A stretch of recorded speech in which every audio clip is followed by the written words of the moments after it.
joy. And that's now been done. Okay, so, Last time? yeah, I was thinking of a recap, but I was like, maybe I'll just ask you guys to recap it, because that could be amusing to me. But, Previously on Dragon Ball Z, we arrived on an island that had no name and was not charted. yeah. And then we decided to stake a claim for ourselves. And then some of the crew went out to, I think, do some fishing. And they spotted a ship in the distance. So we all geared up, got on board our ship, went after them, had a jolly old fight, smacked the crap out of them, set their boat on fire, looted a bit. We did not set their boat on fire. Someone on their ship exploded their powder hold. Oh, okay then. And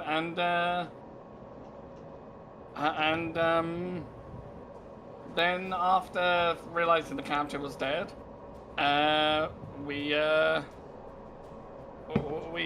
retreated because, you know, the ship was sinking, there wasn't much we could do, and we needed to get back. So, wasn't our boat also taking water? Yeah, we were. Yeah, the Kelpie was currently sinking. We managed to get it into the bed though. Because their boat exploded and damaged we managed our to Kelpie. we managed to get back. We got the ship back into the bay before the ship sank, so we were able to get back to the island. The bay is now called Kelpie's Rest. Yes. Kelpie's Land. Yeah, Kelpie's Rest. And the waterfall that my character discovered earlier on in the session was named Longham's Fall after the dead captain. Yes. And one of the things that was looted was a... Oh, actually, first off, there are certain crew members that suspect that the first officer murdered the captain. Apparently, yes.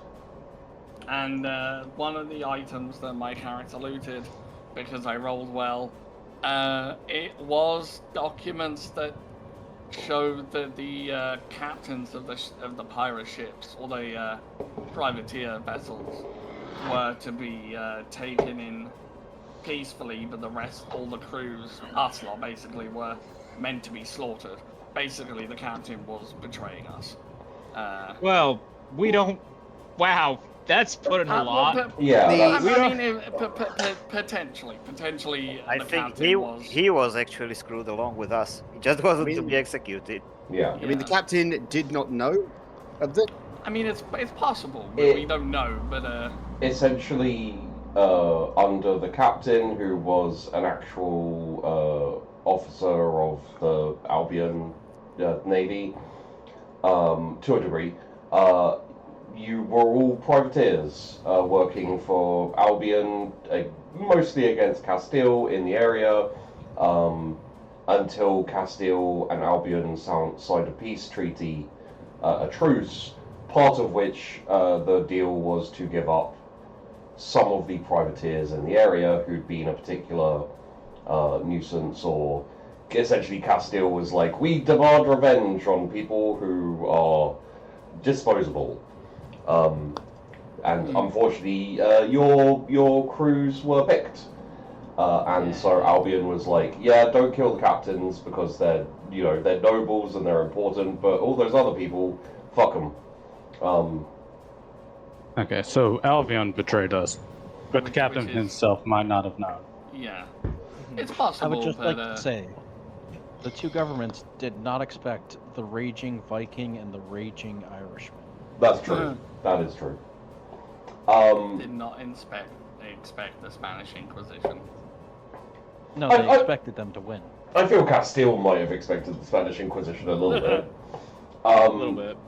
So, yes, the Kelpie, which was your, call it the flagship, the brigantine, was unfortunately hold a bit too much to manage to beach and everything. It's possible in time you may be able to, do something about it down there, refloat it, or get it onto the beach so you can patch up the hole and everything, but who knows how that's going to go. You do still have a ketch, the Lucky Lucine, a bit smaller, not quite, I'd say it's a bit more maneuverable, a bit more agile, I guess, but it has less cannons, and generally speaking, like, you don't need as many people to crew it, which is a good thing because you don't have that many crew in total.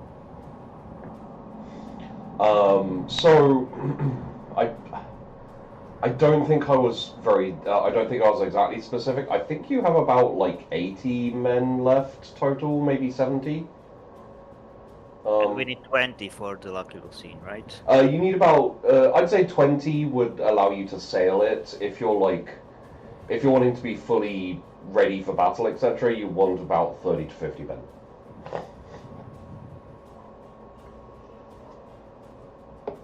I'm wondering if 80 men on the ship would make sense to take another ship at this point.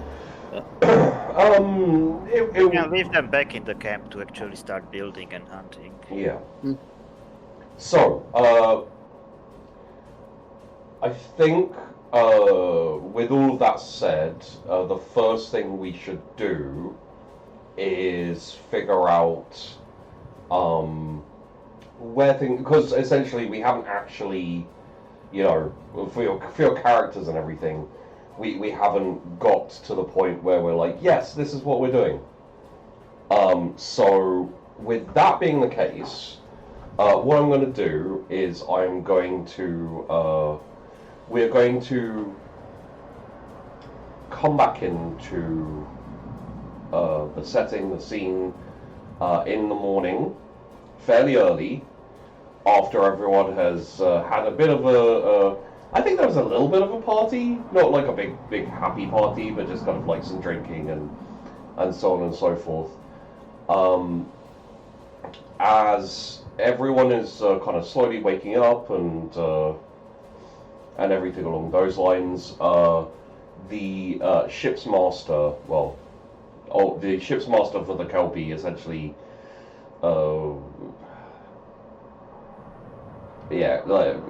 I guess you could maybe call him now the first mate, but he goes along the shore, just basically speaking to people here and there, and he, I think, would at some point speak to all of you in your own terms, and basically just say that the first mate, Skelton, is calling a general meeting. Wants to speak to the crew and to everything. So once you're ready, it's gonna be like call it like 10 minutes, and everyone's gonna gather up, and he's gonna stand on a box or something probably, and just shout at everyone for a bit. So I will say, I will ask. Is there anyone who isn't going to turn up, or is going to, be like grumpily sitting there like, I'm not listening to this? Yeah. Sheepy, Yeah. just out of curiosity, did we manage to steal like a chair or something from the other ship? I'd say there's definitely a few bits of furniture that were salvaged that are just kind of like sitting on the shore at the moment. Oh yeah, Felton will come to the meeting, but he's also going to bring one of those nice, comfortable chairs. And just, if Skeleton's sitting on a box, he's going to sit on a chair and he's going to be a present. Yeah. He's going to be a menacing presence, but he's going to be a presence. Okay. And I be close by, but cooking while also listening. Yeah, absolutely. I take it then that no one's not turning up? What is my direct superior planning on doing? Who's your direct superior? Quartermaster Farland. Farland will be there, yeah.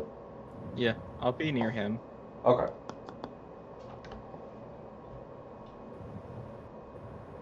Yeah, Jaeger will be there. Okay. Matthias, I believe you were gonna... Matthias? Yeah, I'm here. I was waiting for you to finish the sentence. Well, you were saying something, so I was giving you an Oh, opportunity. I was trying to decide. I mean, he'll be there. I'm just wondering, would he? I'm not sure if he would bring up the letters during this meeting. Okay. I think he'll keep it to himself. Sure.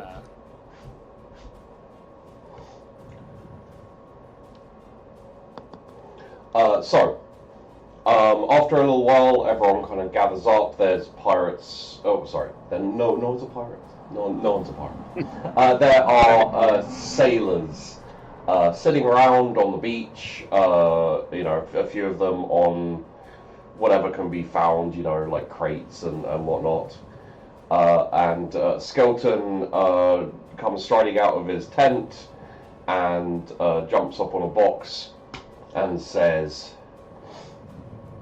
after he puts his hands out and everyone kind of like quiets down a little bit, he says, "Alright, lads, so as you all may be able to see, we've lost one of our ships. The Kelpie's down in the bottom of the bay, and we were ambushed by the damn Castilians, who, well, we thought they were an easy target, and they turned out to be more of an ambush for us. Unfortunately, we lost the captain, and now we can only assume that we've been betrayed. So, with that in mind, and this lesser, almost completely unknown island at our feet, I think maybe we should sit here a spell, maybe do a little bit of work for our own, how you say, and maybe look like maybe fixing this place up for somewhere we could stay for a few months, maybe even longer. Now, I understand not all of you are enthusiastic about not working with the captain and with Albion, but for now, I would say that the best option is to keep our heads down, maybe see if we can spy a few ships in the area, maybe what's the word when you like take something from someone, but it's like The commandeer. Liberate. Borrow. Liberate. Liberate. There you go. We could maybe liberate some supplies from passing ships, and keep things going here. And he kind of like looks over to where it is. He looks over to where Lockbox is cooking, and he says, "Actually, no. He probably actually looks over at Mr. Fallen and Mr. Gilligan, and says, Mr. Fallen, how are our food supplies doing? How are we looking?" And the quartermaster kind of like looks at his like little ledger that he has, and he says, I'm looking at my notes, and I'm like, oh damn, he has an Italian voice. Okay, it looks here like we have enough food, as long as we are careful with it, for a good month or so. It shouldn't be a worry about the water. Mr. Brixton. Wait, sorry, is that Brixton?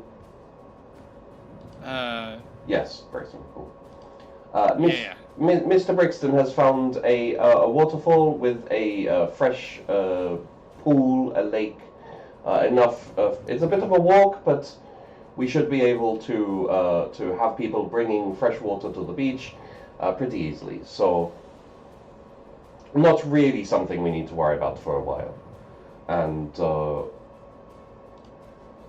And Skelton says, "Well then, lads, unless anyone would like to be taken to the nearest port and left there to make their own way home, myself, Mr. Raggett, and the rest of the Carlet officers of the Kelpie, we have decided to stay here on this island and, well, maybe do a bit of light pirating for a while, seeing as we have no more masters and this place here is not known to any that sail these seas so far. If anyone has any disagreements, if anyone has any problems, then we will quite happily take you away to the nearest port. Or you can come at me, and we'll see how we end things there." And he kind of like smiles and bows very slightly and like holds his hands open. Basically like, hey, does anyone want to, contest the current state of things? I walk forward. Ah, Mr. Gilligan. Mr. Skelton, I have no problem with the way the crew might be going. I assume since we're pirates, we will vote on this soon. But I do have a concern that I wish to discuss with everyone here. Oh, by all means, and he like jumps down. You may have noticed when you first started walking towards him, he had his like hand on his hip, suspiciously close to his pistol. Yeah. When you're like, I have no concern with how things are going currently. He kind of took his hand away a little bit, and he jumps off the box and says, "By all means, Mr. Gilligan, please take the stand." So I step up on the box. Gentlemen, the liberation of supplies is ours by right, as we are the most powerful group in the seas, are we not? And I allow a cheer to happen if there's a cheer. Yeah, there's kind of like there's kind of like a generalized kind of like, I wouldn't say a cheer yet because you just started, but it's kind of like a and then right at the end you just see, but you hear Rowan being like If anyone's looking at Bowden will add to it. Bowden will add to it and like head. smack the haft of his axe against like a log nearby to make some noise for him. Yeah. And as such, since we are the most powerful men around, we will be liberating quite a few supplies. But those supplies don't necessarily mean that they're things we need. What matters is food, water, which we have in great supply, black powder, and timber. Now, what else do we all want? And I pull a gold coin from my pocket. We want money. Like just as you're like reaching down to pull out the gold coin, there's a good like 20 or 30 people who just shout "Rum!" and then you like pull out the gold coin, and there's a little like embarrassed shuffling of feet and like looking down at the floor and being like, "Oh yeah." These friends are not embarrassed about shouting "Rum." Yeah, they're just. Before he pulls out the gold coin, I have something to say. Okay. Women. Oh.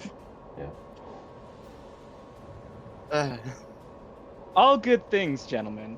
All good things. But how do we get those things? And I flip the coin up in the air and catch it. Money. We need somewhere to sell our plunder. And Mr. Farland and I will be the people needed for this. Unless, of course, gentlemen, there's someone here that knows how to trade behind the backs of the government.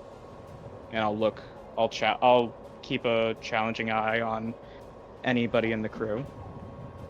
There's general kind of like looking around, and a couple of people like bring their hands out, count on their fingers for a second, but no one says anything. Well, in that case, while we definitely need people to stay behind and count supplies and build shelters for us all, we also need to send a group out to start negotiating these backroom dealings. Mr. Skelton, I have no problem with your leadership, but I do recommend we get these negotiations done as soon as possible. And other than that, that is my only concern. And I'll step down from the box and rejoin Mr. Farland. Yeah. And as you do kind of like rejoin Mr. Farland, he gives you like a kind of a little bit of a nod, like, well said, lad. And thank you, sir. Skelton jumps back up on the box and says, a very good point. And I don't think we need to be immediately sailing out and looking for another ship to grab the supply, to liberate the supplies from quite yet. So, I think a new voyage could be something in the next few days.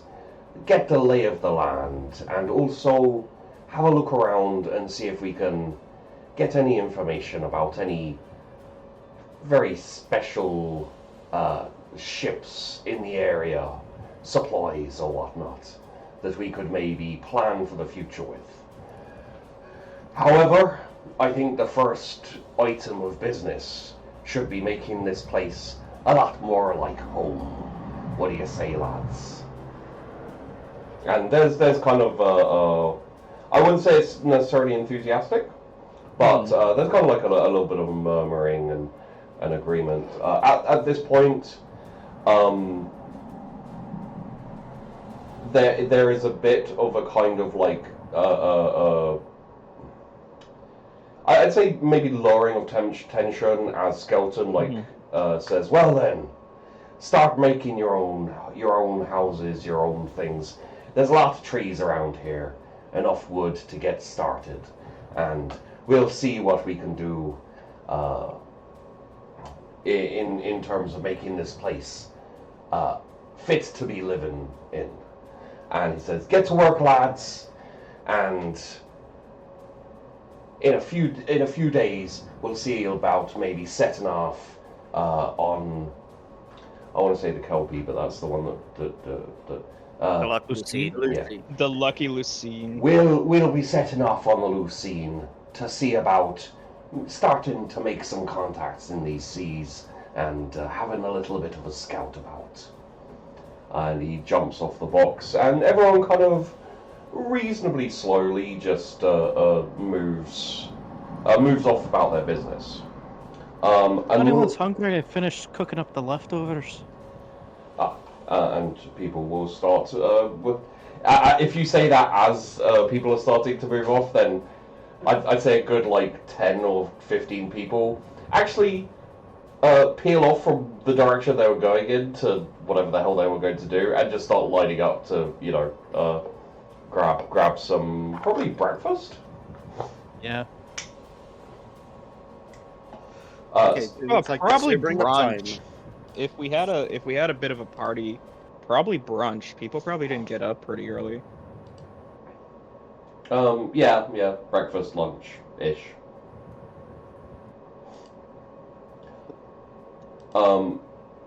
So, as people, just before people start to move off, I want to throw the opportunity out for all of you to have your say if you want it. You know, if anyone wants to kind of go into how their character's feeling about all this, or like, you know, if you want to have a conversation with anyone about anything specific, before I kind of move on to the next portion of things. I actually wanted, like, as Jose wanted to chat with Skelton. Yeah. More privately. On one hand, he will probably suggest that he would prefer to go still more official, go as a privateer for other country than pirates, but he will, like, in the end, he'll probably just shrug and say he stays with the crew no matter what. Yeah. And secondly, he will probably ask that he still hasn't spoken to the Spanish prisoners we took, but he will, like, argue with them to be dropped off in a neutral harbor, or maybe we can try recruiting some volunteers, but like basically try to campaign for them to be safe and sound. Yeah. And yeah, it's essentially probably the plan would be 1 second here.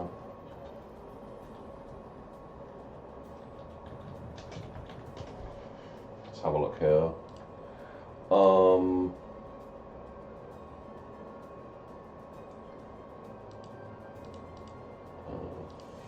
There we go. So probably the plan would be to head to...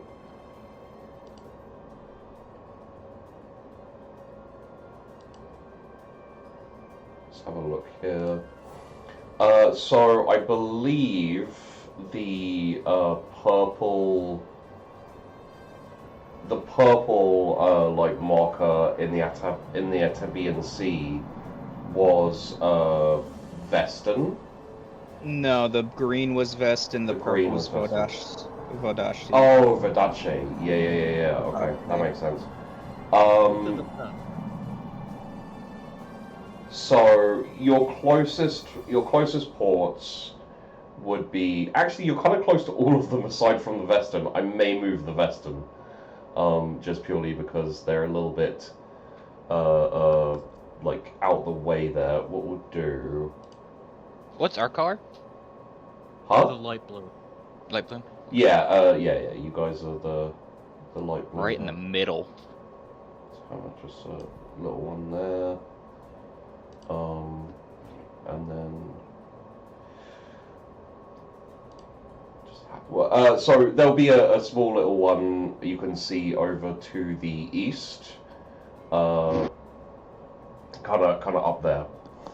And as we go, we'll be, you know, we'll be like naming them and everything. I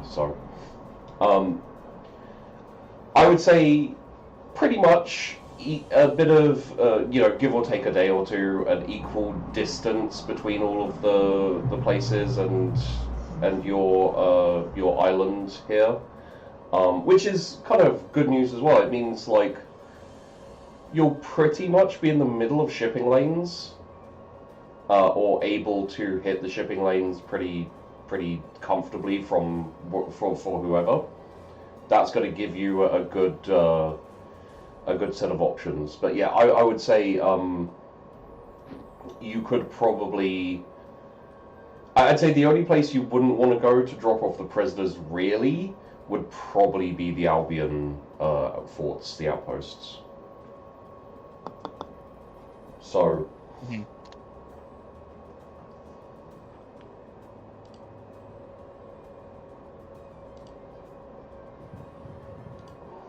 So, essentially, that's all perfectly fine with Skelton. He was, like, the plan was already to go somewhere. Mm-hmm. To one of the ports and, like, start getting a lay of the land and all that type of thing. So, you know, there'll probably be a conversation about it fairly soon that anyone who wants to can get involved with. For now, we'll say there's no decision on where exactly to go, except that everyone's probably like, well, let's not go to Albion, because we don't want to drop Castilian. Just stabbed us in the back. Well, A, they just stabbed you in the back, and also B, they, you know, like, let's be, I'll set this out enough for you so you guys get a vibe of it. Like, while they did stab you at the back, if you sailed into port with that ship, and you were just like, "Hey, Mister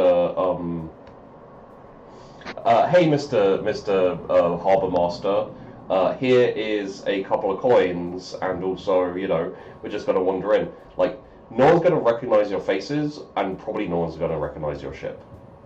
You're not like. You are currently not famous outlaws. Everyone probably assumes you're dead, if anyone thinks about you at all, in terms of, everything. So, even in Albion or Castile, you should be fine. Obviously, unless you go, "Hey, by the way, this is our ship, the Lucky Lucine. We just killed a whole load of Castilians because they attacked us because we were betrayed by Albion." Yeah, if you start saying shit like that, then there'll be a problem. But generally speaking, you should be able to shore up. You should be able to shore up at any port, as long as you provide a few coin to the harbor master and etc. Snitches get stitches, basically. Yeah. Brooks, you're on snitch duty. I get to be on stitch duty. I'm Yay! Duty. I'm assuming snitch duty in terms of you stab anyone who snitches. Yeah, that's why I'm on stitch duty. I'm stitching a hole in them. No, he Not doesn't stab Stitch. Snitch. It. them. He doesn't stab them. He Who generously was it? relocates them to the bottom of the ocean. Who was it that said that it would be a good choice for Matthias to talk to about the letters? Probably me, honestly. Lockbox. Gilligan and Lockbox. Well, so if you want, Probably the captain. so I would say that given how things have gone so far, that I mean, he's still technically the first mate. He's not called. He hasn't called himself captain or anything, but I guess he's captain. But John Skelton, technically speaking, Mr. Farland might be a decent choice, just purely because he is the quartermaster, or was the quartermaster. And he's a slightly older guy, so he's a bit more kind of, sensible, and he's someone. It's not like you guys are like all super close and you sit down all the time and kind of. But if someone wants advice, generally speaking, Farland's someone people go to, or the surgeon, Lucy. I would say you might go to the navigator, just purely because you're a cartographer. You like mapping things out and stuff, and so you have a lot more, you're probably a lot more familiar with the navigator than with others on a more kind of like we work together closely kind of thing. Yeah, right then. I would. Isn't he unconscious? He was. He is he's wounded, but he's in the surgeon's There's a little tent set up. He's not like in a coma or anything. I would say the final thought you may have is a possibility would definitely be Mr. Gilligan, just purely because of his already forward planning.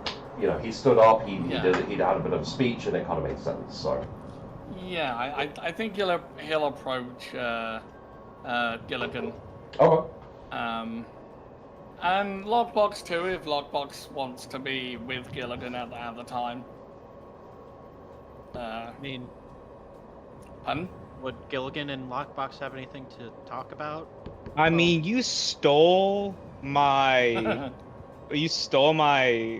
ledger and never gave it back. So I want that back. Because you didn't believe me that we were a month away from running out of food. No, I wanted to double check because I thought people were stealing from me. Yeah, but then the bloody fight happened, so you didn't have time to give it back. So as far as I'm concerned, you took it from me and didn't give it back. So we could say after the queue has lessened and people have been grabbing their grabbing their brunch apparently from the chef. There's a little lull, and you walk over to chat to Lockbox, and basically say, you know, like, oh, I need that ledger back, and Lockbox, I assume, is like, oh yeah, I'll go grab it and bring it to you. In that period of time, Mr. Brixton, you can head over and essentially like broach the subject with. I'll say, like, no one is listening in, and no one's like right next to you. You know that you're not going to be heard, unless you start like shouting or something. So you should be a safe conversation. Yeah, he'll approach Gilligan and just say, we need to talk, but somewhere a little more private. Of course. He'll gesture to somewhere a little away from everyone else. Lockbox, what's your last name? Buxton. Mr. Boxton is getting me my ledger back. Is this an immediate concern, or No, can I? It can wait. Okay. But it I'll is see a you soon. concern. Now you have me curious, Mr. Brixton. So yeah, we wait for we wait for Lockbox to get back, Yeah. and Brings back Bring the it back. yeah. It's slightly cracked. It's like a clipboard. One of my boys was using it as a cutting board. Luckily, the back of it, not the paperwork. Well, as long as the paperwork's fine, I have no problem with it, and I'll take it. yeah, and yeah, he'll gesture. I have something that. Buxton, you want some food? Matthias would have already got food. Oh, He would have already had food. I know, maybe he's still halfway through eating something, and he just leads the two of you away from everyone else so that we can have a proper conversation. And he just says, so I managed to find the captain's quarters on the ship where it sank. And not our ship, the other ship, the one we attacked. I managed to find the captain's quarters on their ship, and I just took everything I could get, all the loose paperwork, documents, maps, whatever. And as I was sorting through them, I found this, and he reaches into a pocket and pulls out an envelope which has clearly been opened, and it has the letter inside, and he lets you read the letter. Okay. Which describes our betrayal at the hands of the Albion Empire. Shaby. Mm-hmm. I'm a forger. Yeah. Does this look real to me? If you want something incredibly definitive, we can have a roll. However, from your skills, I can say this looks legitimate, definitely. With scholarship? Yeah. Lockbox just looks disgusted. That's 2 hits. 2? 29 out of 10. My scholarship's only 2, so I can't do 15s. So yeah, 2. Okay.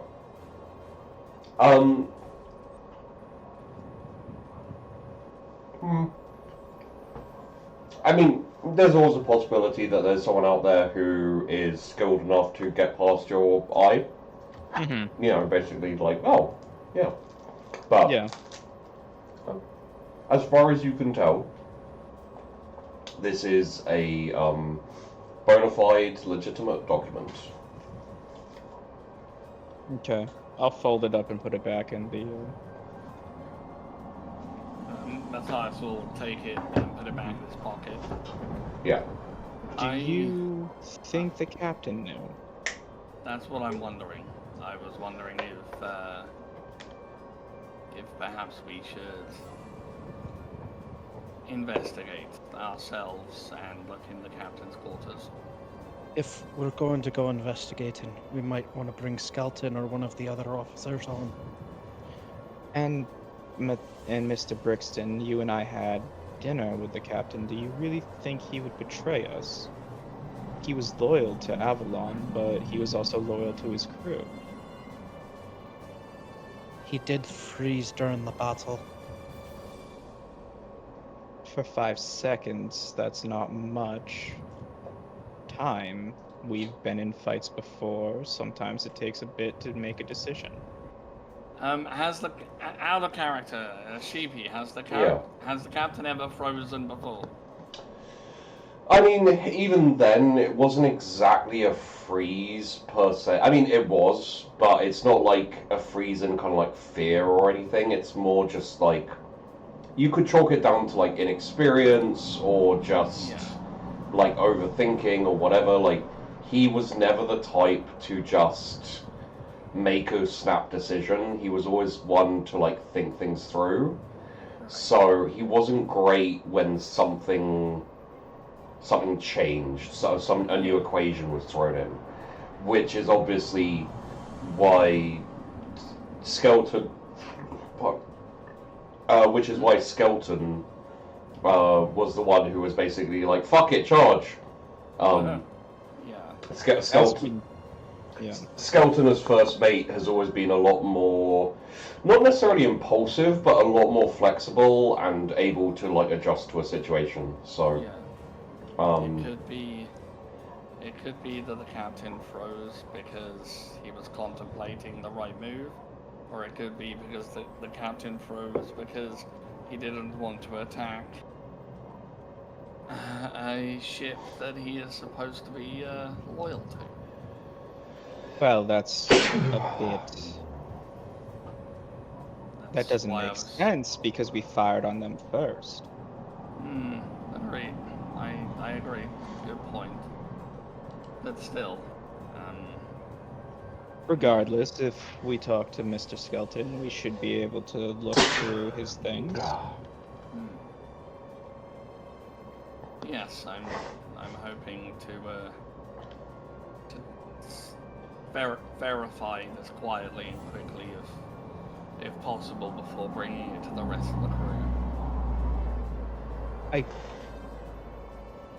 I do not think it's a good idea to bring it to the rest of the crew, regardless of what comes out. It will cause panic, and we don't exactly have time nor resources for that at the moment. It'll cause panic, but it will also cause the feeling of vengeance. And we do not need to be hunting down every Avalonian ship when other ships may be more profitable for us. That's true. Very well then, we'll go and talk to Mr. Skelton. Are you okay to have that conversation now, or? I think we should let somebody else have their scene first before we do that. Okay. Oh yeah, Okay, then. You can totally head off in that direction, and we can open it back up to anyone else wanting to do anything. Yep. Anyone else need a scene? Anyone else want to like have a conversation with anyone? As amusing as I think it would be to go confront Skelton, Bowden isn't trying to cause a massive mutiny. So. Yet. Just a small mutiny. Bowden will try to whip some of the crew into shape, because I saw how no one was really eager to try to get to some of this mundane work. But we need the mundane work done. Okay. Well, in that case, before we slide off over to more intrigue, I am going to ask everyone a few questions, a few things. So, ask me last. I'm going to the bathroom. No So we'll start off with lockbox. Okay. So we have a month worth of food. It'll like this is with some rationing and making it last. Obviously, ideally you're going to go out and get more food. There is also the possibility of hunting and looking around for like fruits and things like that. So you're not in a position where you're worried about food currently. I will say you definitely have a week worth of just pure tack, which is not nice, it's not tasty, it's just food. So it'll be like a week of tack and like dried fruits and just general like what I'll say is tack will now start we'll say 2 weeks. So 2 weeks. I just meant to look at that. Two. Yeah, I can add 3 days as well to that. Yes. If it gets really bad. Although technically that is ship rations. You can probably apply it to general rations anyway. Like I'm happy with that. But generally speaking, that's when you're out on a journey. You can make the food last longer if you get blown off course, or if it looks like it's going to take longer. You can kind of like extend the supplies by just cooking literally anything you can find. So on this loose board. So tack will essentially equal a mix of actual just tack, and then like dried fruits and everything needed to keep you going, basically. However, I wanted to give you the opportunity to go in and like add in any additional little bits and pieces you may like want for the food supplies, seeing as you're the cook. Okay. So essentially, half of the month's supplies you have is, let's call it tack. Is there any additional bits and pieces you'd like to include in there?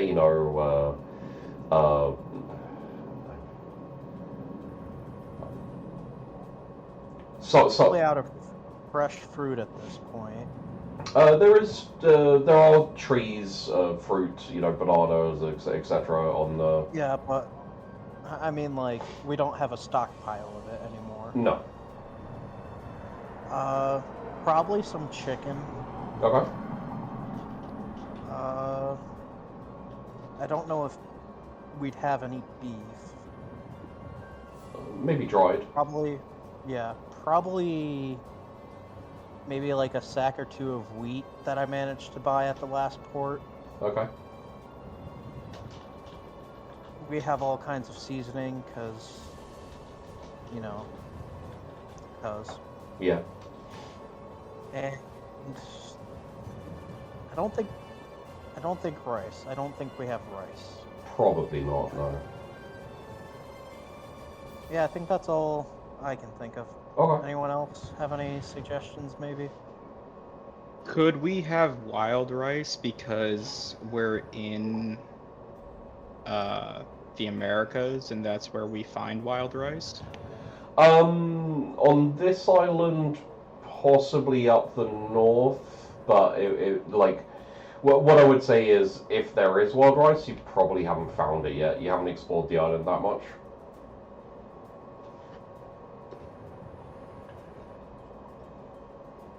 Okay. Okay. So, in that case, that is good. And then, I take it you're back now, Gilligan? Not yet. Okay, cool. In that case, we'll go from top to bottom. Bowden. Aye. The kind of order of the day, and seeing as everyone mostly kind of has their own free time, is like, turn this place into somewhere a bit more hospitable, essentially, with the intent of hanging around here for a while. So, my question is, would you like to start working on your own little shelter? Would you like to hook up with anyone else to make a shelter, or house, or whatever? And also, there's always the option of starting work on other things. There's a lot of stuff that needs to be built, and a lot of time to do it in. So, currently, I believe Bowden will be attempting to get as many shelters up as possible. okay. Currently, since we have nothing, even if he has to bunk in like a room with 5 other people, Yeah. it doesn't matter as long as there's some sort of shelter. Yeah. He's done it before, he'll do it again. But currently getting up shelters, finding a designated spot for the privy, and possibly making some sort of designated spot for plunder, because currently it's just sitting out on the beach, and that gives them anxiety. Yeah. Well, what would be the first order of business? Shelter for yourself?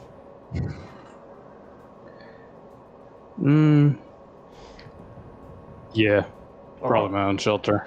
And just as a sidebar, if any of you guys want to team up with each other or with an NPC or whatever, if you want to team up with random 5 crewmen to just build a bigger thing, like work together, that's all totally viable. If you want to build a little hut for yourself or anything along those lines, also very viable. What would you like to do, Bowden, in terms of your own shelter? Oh, as the one of the few people who has an axe, I could possibly go get timber. Yes. And make a more permanent structure. The general feeling among the crew is, like, yes, building shelter, but kind of like trying to start build things on the edge of the beach, or along the beach, and just by the tree line, like working towards huts and etc. Yeah, I'm thinking I would probably make a hut first, just to have some place I can go to after I'm done working on other projects. Okay. But the main goal is to eventually, because there are trees around here, I don't know what type. Yeah. Palm? Are they mostly palm? Okay. In that case, I would say that Bowden 100% can make a basic shelter. Given his background and given his, everything really, it makes sense that he'd just be able to kind of be like, boom, shelter. So, that's why I was thinking Bowden would try to share his expertise around a bit, try to help people who are obviously struggling. Okay. In that case, let's have a look here.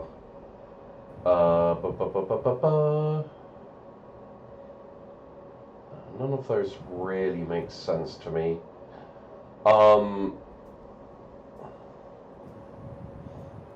Alright, yes, you know what, this kind of makes sense to me. Could you give me a scholarship, but with brawn, and you can add a couple of extra dice in there to represent your knowledge, essentially.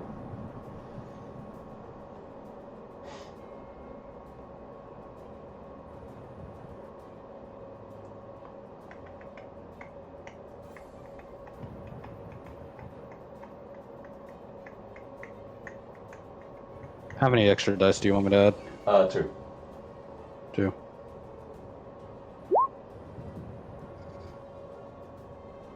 Okay. So this is essentially representing the. It's not you building your shelter per se, although it does help go to that as well. It's essentially how quickly you get done and then are able to assist other people, right? So what I will say is you're able to get done probably the quickest.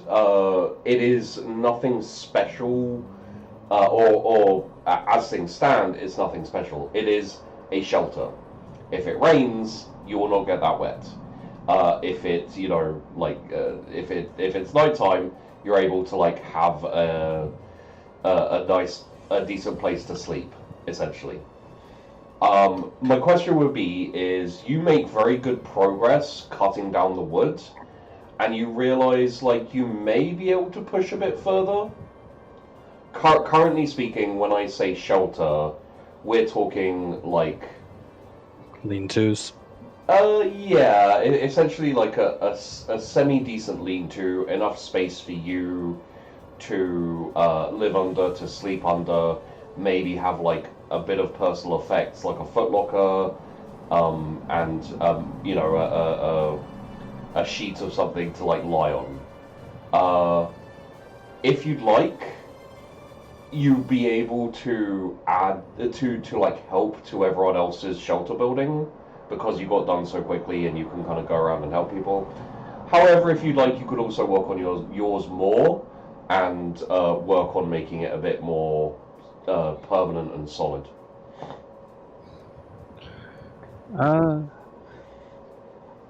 First, I guess I will check up on everyone else's shelter, just to see how it's going. So, I'll say that everyone will be able to make a basic lean-to. That's something that everyone is able to do and has the time to do today, or yeah.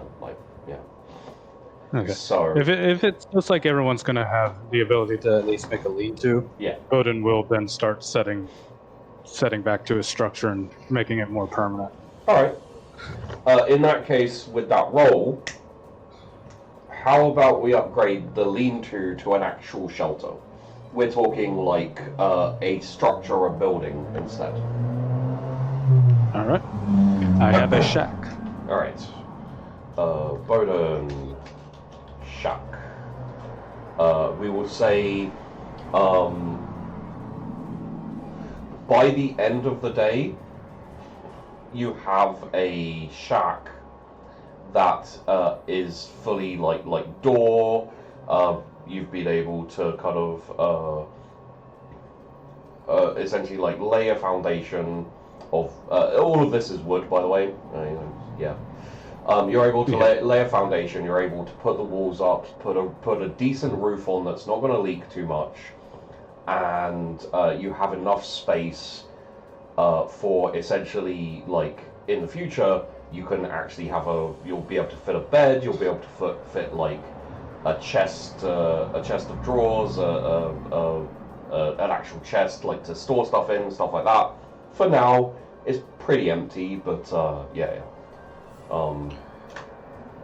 Okay. Stick the axe in the sand and admire a good day's work. Mm-hmm. Brooks. Well, I reckon Brooks has probably actually got Frank's working on sorting out shelter for both of them. Yeah. At the same time, he's focusing more on making some more tools, because no one was expecting to have to saw down a tree. Yeah. And trying to turn some of the basic swords that no one really cares about into something a bit more useful. He's not going to give anyone any of this, mind you. He is definitely trading these for things he wants. So, okay. Whilst Frank's is busy, housing them, he's focusing solely on getting more stuff for himself. Which, obviously, Frank's also gets some of it. He's built the shelter for us. Yeah. Okay. In that case, well, it's going to be finesse, right? What would be the Crafting.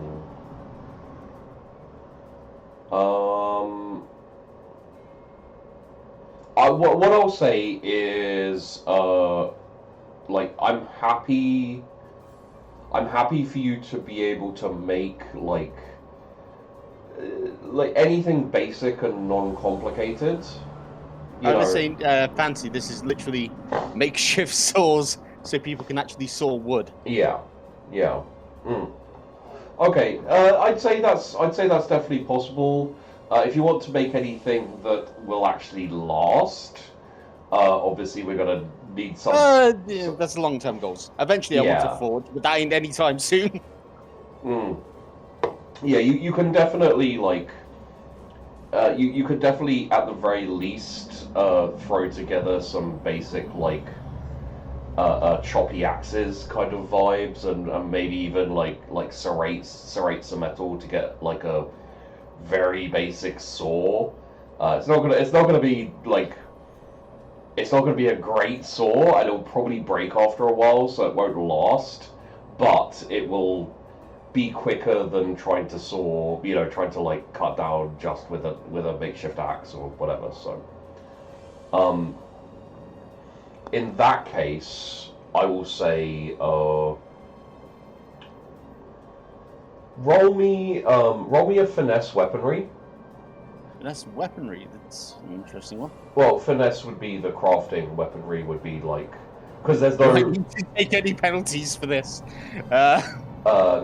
Well, I'll keep that in mind, like the fact that you're not making something,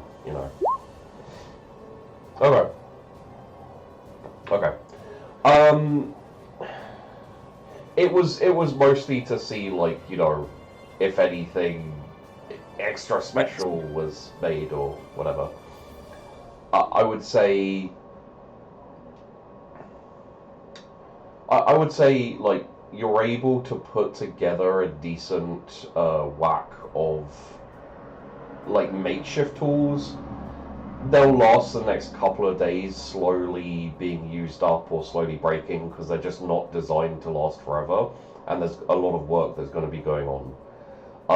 What I'll say is, you have, let's say, 3. Yeah. You have 3 dice you can give out to people building their structures, anything that they're building, to help them in their building. But obviously, you can trade for them as well. So if you want to help Don Jose Fernando, you could be like, hey, I'll help you, but you owe me a favor or whatever, and then Don Jose will have to either agree or disagree, etc. Cool. You can also use one yourself if you'd like, but essentially. I will technically give one to Franks. All right, so you have 2 then. I mean, it makes sense to say, right? You're building our shelter here. Use this. Yeah. In that case, let's have a look here. Come on, Franks, don't let me down. I really wish there was like a survival role or something along those lines that just made more sense. Okay, we will say. Well, there really is nothing specific, is there? Yeah, no, not really. Technically, survival is what you've learned how to survive, so scholarship would work. The problem is most people wouldn't be grabbing survival for their character with that in mind. So, grabbing scholarship with like survival in mind. I think what I'm gonna say is, for this, brawn and probably brawn and athletics, finesse and athletics, or wits and athletics will do different things. So brawn would just basically be like force, like smashing something together. Finesse would be more like the crafting of something, and then wits would be like the knowledge of what you're building. So that will be a little bit different in that regards. Also, if you don't have good athletics, I'm very happy to substitute it for something else, or give a few like bonuses, because depending on what you're doing. So we'll go with something reasonably. Well, for him, it's probably going to be this.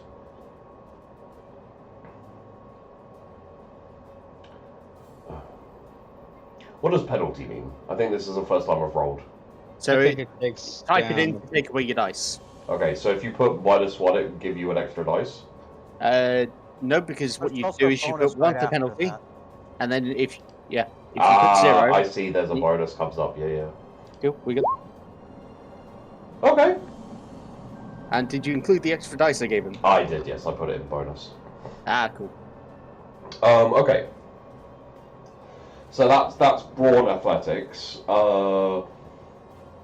Yeah, I would say essentially, yeah. What starts off as two essentially lean-tos, end up as much more of kind of like a one like big kind of lean-to, if you know what I mean. Like it's open at the front, so if you have like a torrential rainstorm or something, you're not going to be like super well sheltered. But you have this kind of almost like We've got a shop front. yeah, it's almost like a bizarre shop front, almost like this kind of quite roomy big area where the two of you can comfortably kind of like just move around. You got some decent shade. You've got all that kind of thing. So I would say like big 2-person lean-to, and that will be Brooks and Frank's. Okay. Cool. Next up will be Don Jose Fernando. Before that, I just remembered my special ability for Voyager's down 1 dice. Could I do that for this or no? What's it in regards to? Let me pull up.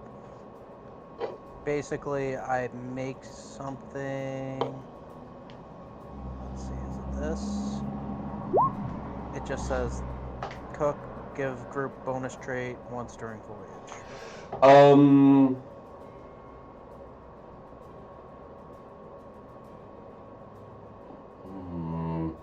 It was a hearty breakfast. We've all suddenly become better at building. I will say, if for this specifically, give me a cooking, and I'd be very happy for that to happen. Yes. Alright, let me double check what my cook role is. Perform is cook. Yes. Alright. Any bonuses for being the best cook around? I mean, I in my believe minions? those are already hard-boiled into your stats, right? I got 3 successes. Okay.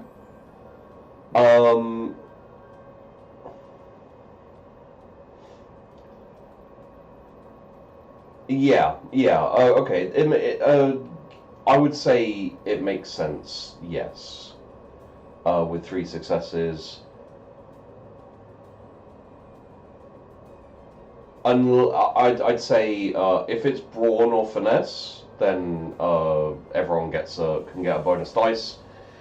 Obviously, if it's wits, I don't really think in this instance it would help. You know, maybe if it was a lot of fish, brain food possibly, but yeah. Sorry, Don Jose.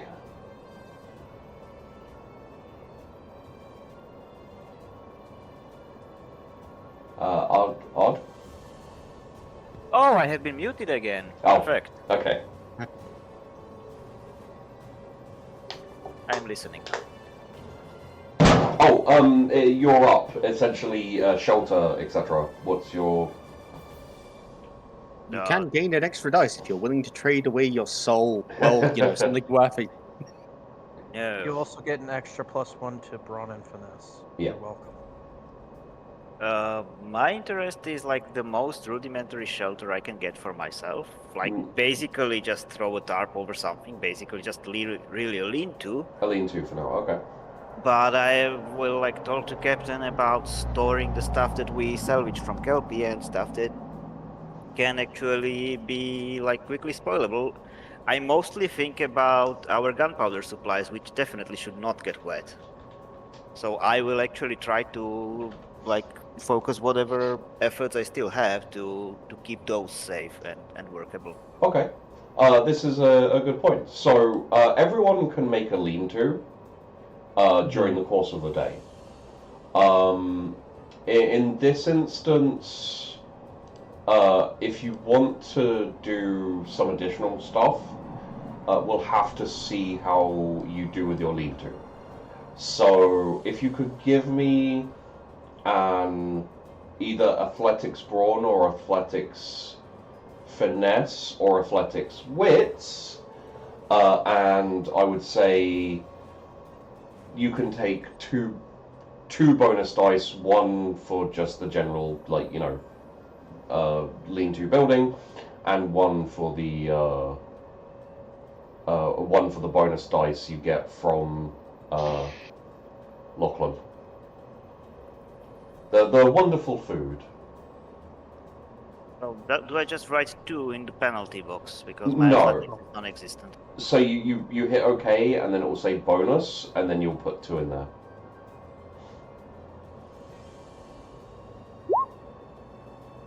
Wait, Huh. what? You're all right. That doesn't sound right. Did you not? And you have to press It's plus 2. subtracting 2, yeah. Okay, thank you. Yeah, we're just doing with that again. You can go with that roll if you like, because I rolled it. Yeah, definitely. All right, but give it another try. Make sure that it's not like something on your end that went weird. Okay, I dropped off the bonus. Yeah, that's where it must have gone wrong. Okay. I'm just So- gonna try something and see if it Yeah. does anything specific. All right. Okay. So a couple of yes. So you are able to generally speaking. I'm just making sure that there's not like a horrific slow roll or Come on. something gets in the way. Yeah. You're able to build a lean-to reasonably quickly and get set up, and then move on towards. I guess would you speak to anyone specifically, or would you just start working on kind of like a. Probably actually with the quartermaster, who is Quartermaster? probably responsible for storing these things. Okay. Maybe gunnery officer? I don't know. My guess is quartermaster. Yeah, quartermaster would probably make the most sense. So if you want to have the conversation, you can. But what I will say is like. No, not really. Yeah, there's no reason why the quartermaster would disagree, and he would most likely kind of Shanghai anyone he can into helping out when they're free. So I would say so far he'd probably I don't know. Bowden's doing a pretty decent job with his shack, so might be able to. We'll see how things go. For now. What I'll do is I'll put storehouse. I'll put storehouse down as something that's being built.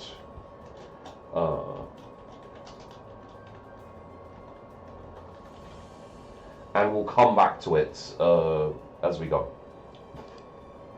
So, you have your lean-to, you have some shelter, you have a place to sleep to Kip that is more than just like, the open beach or like an occasional tent or whatever. Jaeger. Is it Jaeger? I'm guessing, yeah. Yeah, it is. Okay. What would you like to do in terms of shelter? Are we having a big project? Are we just constructing a little lean-to? I think a better start would be a little description of Jaeger, because he hasn't been introduced yet. Good point. Hey, look, there's that Jaeger dude over there. Sorry. Please do introduce yourself. So, Frank Jaeger Damascus stands around 6'2". He's broad-chested. He's a very intimidating, or not intimidating, intense kind of person. He is mostly found on the gun decks, inspecting the cannons, making sure they're well taken care of on the catch. When he's not doing that, he's probably sitting on a crate smoking his pipe. He has long blonde hair that is up in a ponytail with blue eyes. Who would have guessed, him being German? And a very short beard. He's usually dressed in a dark gray overcoat and has a tricorn on. Okay. But what he's doing, he's probably setting up a lean-to and then helping with the storage or gunpowder reserves. Okay. That's what he'll be doing. Making sure any spare cannons are stored away with the gunpowder and stuff like that. Alright.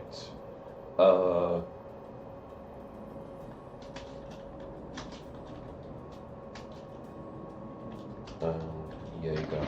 Okay, so we'll hold off for now on any rolls for you.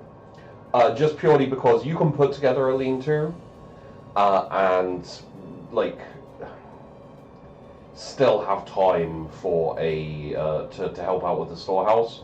I'm just generally saying, like, we're essentially rolling for the day to see, like, you know, how far you guys get today, and probably in the next couple of days, just to have an idea of like what we managed to put together before you guys go off on your next venture. So we'll come back to the storehouse once everyone's basically said where they are and what they're doing. Lockbox. What is your goal in this? What you doing? Can I round up a bunch of my cooks and have them help me build a bunkhouse for us? Bunkhouse being like a kind of like just a place for a bunch of people to sleep. Okay, yeah. Just grab a bunch of my cooks and say, hey, let's do this first, and then we can build houses for ourselves later. Yeah, that's, and you can always like turn the bunkhouse into something else. So it'll be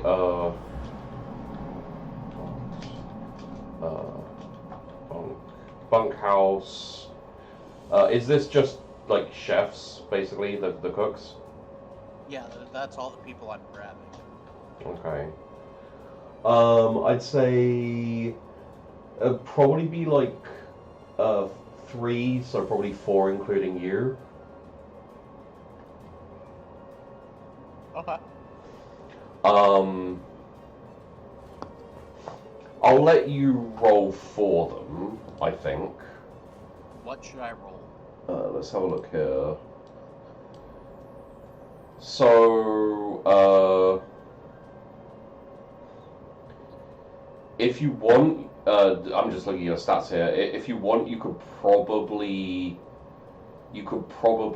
if you're organizing it and doing the fine tuning of it, you could probably go finesse athletics and then take an extra 2 dice, one for just general state of what yeah, and one for the food, which also does apply to you because you do also eat your food, as far as I'm aware. And this, yeah, this would be something that would benefit from a few makeshift tools if you do want to ask Brooks, or if Brooks offers. I'll have to ask. Yeah. Hey, Brooks, want to help out the chefs? That depends. What do I get in return? What do you want? Well, I mean, you are the chefs after all. I'm sure you could see to perhaps a little bit more food coming our way. Yeah.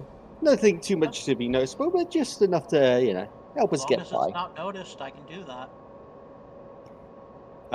We'll call that a chord, shall we? All right. So +3. +3, and Damned Man. Sorry, Brooks.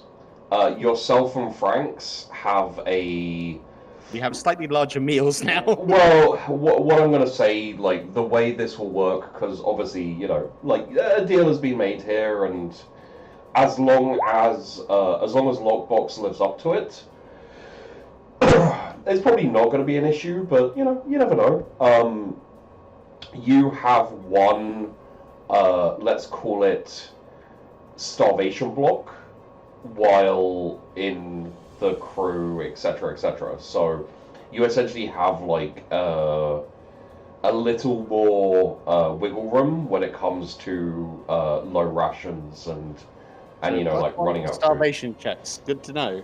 Well, yeah, it would be more like if food gets really low and I'm like, okay guys, let's have a little bit of a roll, see how you're doing. You can basically be like, I don't need to roll. I have my card, my cook card. I'm just gonna make a note of cook card on my sheet. Yeah. And also make a note like that it will apply to Franks as well. However, obviously, you are able to like betray him or whatever. So like we'll figure that out as we go. But Cold-blooded.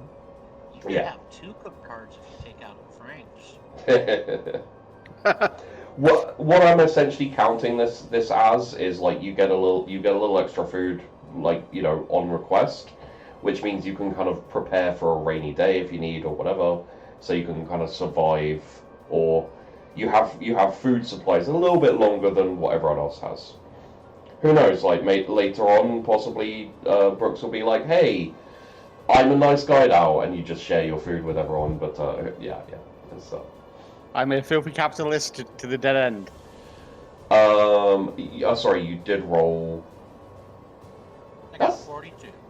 That's pretty good. Oh, do I need to roll like a D10 in retro? So I don't know. Honestly, Yeah, because honestly, sorry. yeah. Honestly, like you did well enough that I don't think an extra dice will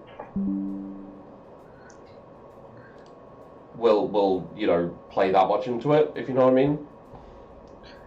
No, yeah, I figured. It would be another success. I had some carpeting. Yeah, it's Just gonna roll it just to see what I get anyway. Sure. I'm curious.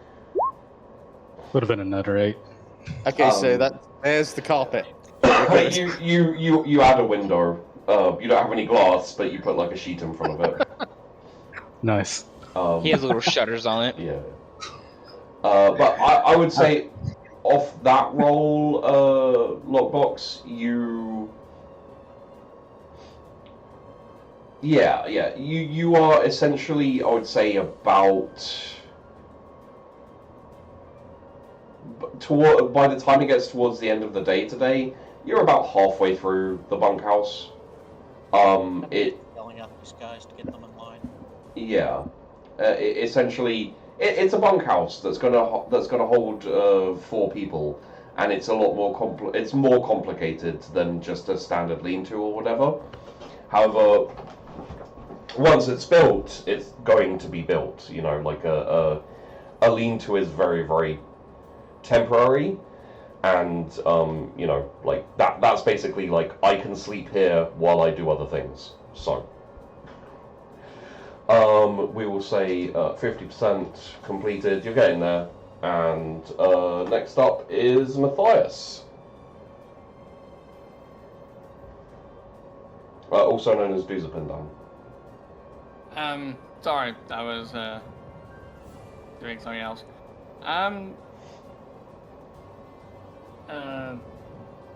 Matthias would be, I don't know, sorry, I kind of zoned out for most of that. Yeah, no problem. So what's currently happening is people are setting up their sleeping/living arrangements and just general. So to give you an idea, Bowden has built himself a shack, permanent kind of, you know, place to sleep.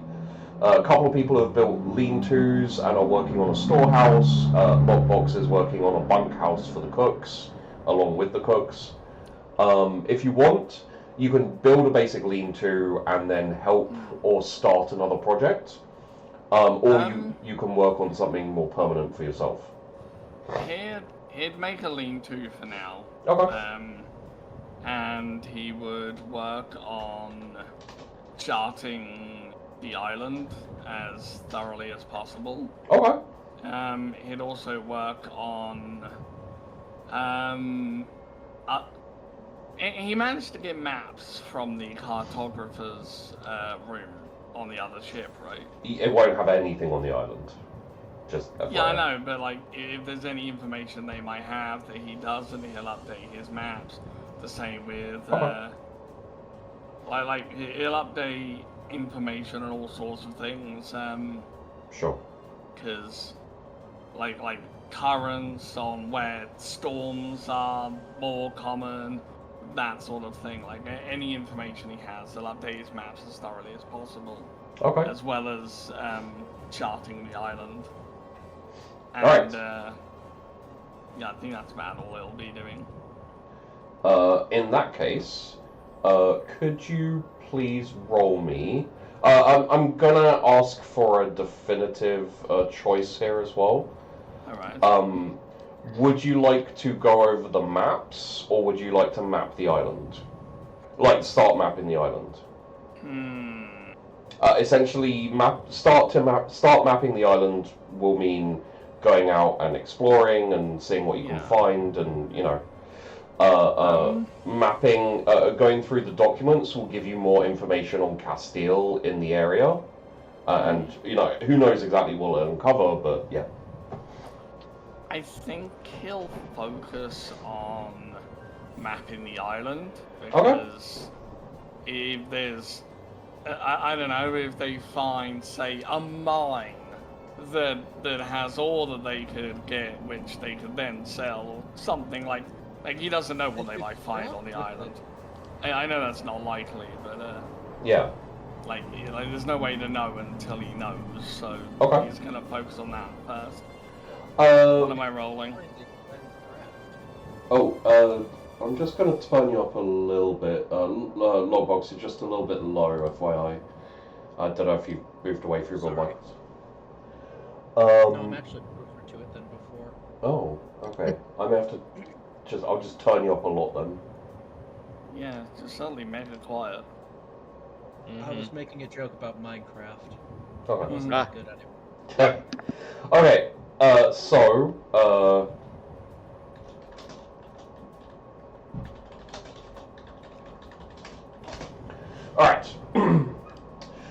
Could you then please roll me your wits and scholarship, I think, would be the one that makes the most sense. Or maybe athletics, but I think with scholarship, seeing as you're like out and looking and etc.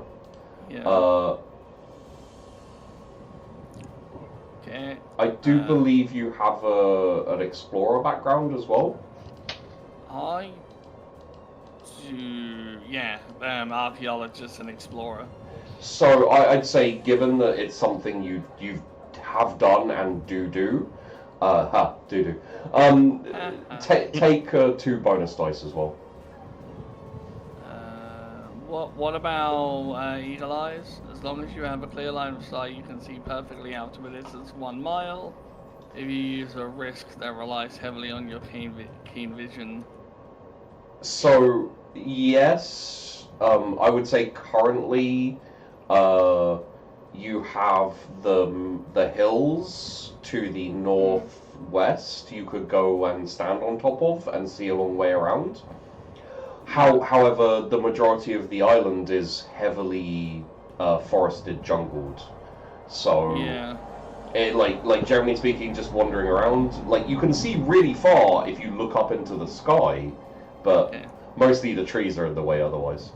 Yeah. Okay. Then well, what's my bonus? Two bonus dice. Okay. Then. Oh, Damn. all right. Damn. You've unlocked the map. He's Indiana Jones. In That moment when the DM's like, fuck, they weren't supposed to find that yet. in that case, I'm going to ask: are you focusing around the campsite bay area, or are you looking further afield?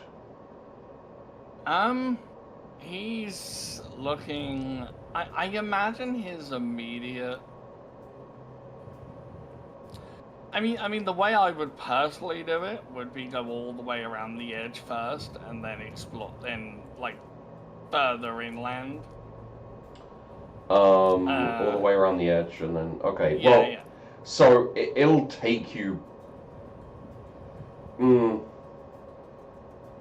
Yeah, I'd say you can probably just about get all the way around the edge in a day. Yeah. This island is shaped like a tapia. Fun. Sorry, I thought my mic was muted. Sorry about that. No. It's true. It looks like a taper, which is something I didn't notice till the end of the session last time. Okay, so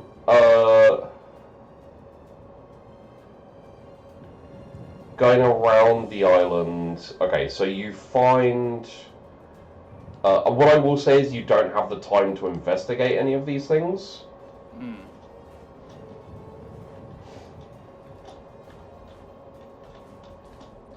But feel free to name them if you want. You walk around the edge of the marsh swamp, which is the kind of darkened area up to the north. All right. There are a lot of there's a lot of like insects and animals, and think typical marshy swamp animals. In that area, there's also very different trees. There are a lot more kind of like grovey trees, if you know what I mean. Think like someone help me out here with like willows type stuff. Yeah. All right. Weeping willows and Yeah. If you'd like to name that, you may, but we can always leave it till later. Nothing to worry about. that's where Brooks hides the bodies. Allegedly. Is Brooks just gonna become Florida Man? Brooks is at the moment, he's debating becoming a smithy because he can kind of get away with that without people looking into him. He wants to set up a nice, legitimate business front. Are a we, nice front. Are we sure Brooks isn't already Florida Man? We're not really, no. Yeah. But yeah. Okay, well, It's pretty debatable. for now then, I will just mark it as marsh/swamp. Let me know if you want to adjust the name later. I'll turn it into the boating yard in a few sessions. The boating yard. You also see the hills, although you don't get a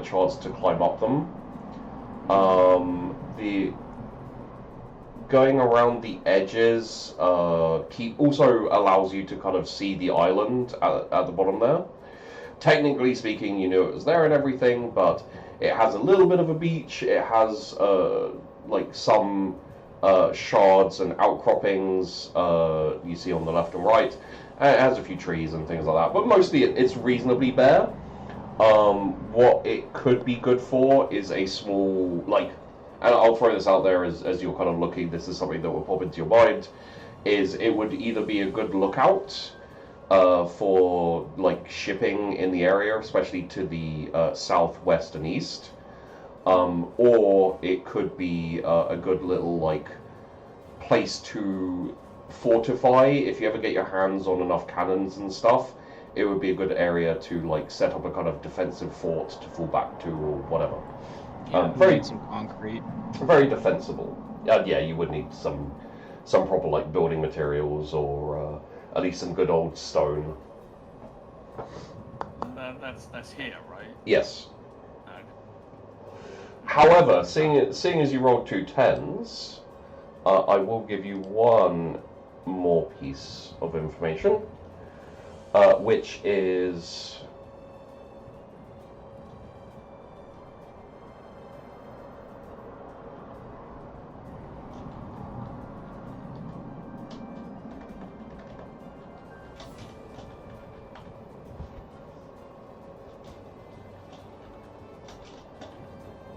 You find an entire farm. Ooh. oh.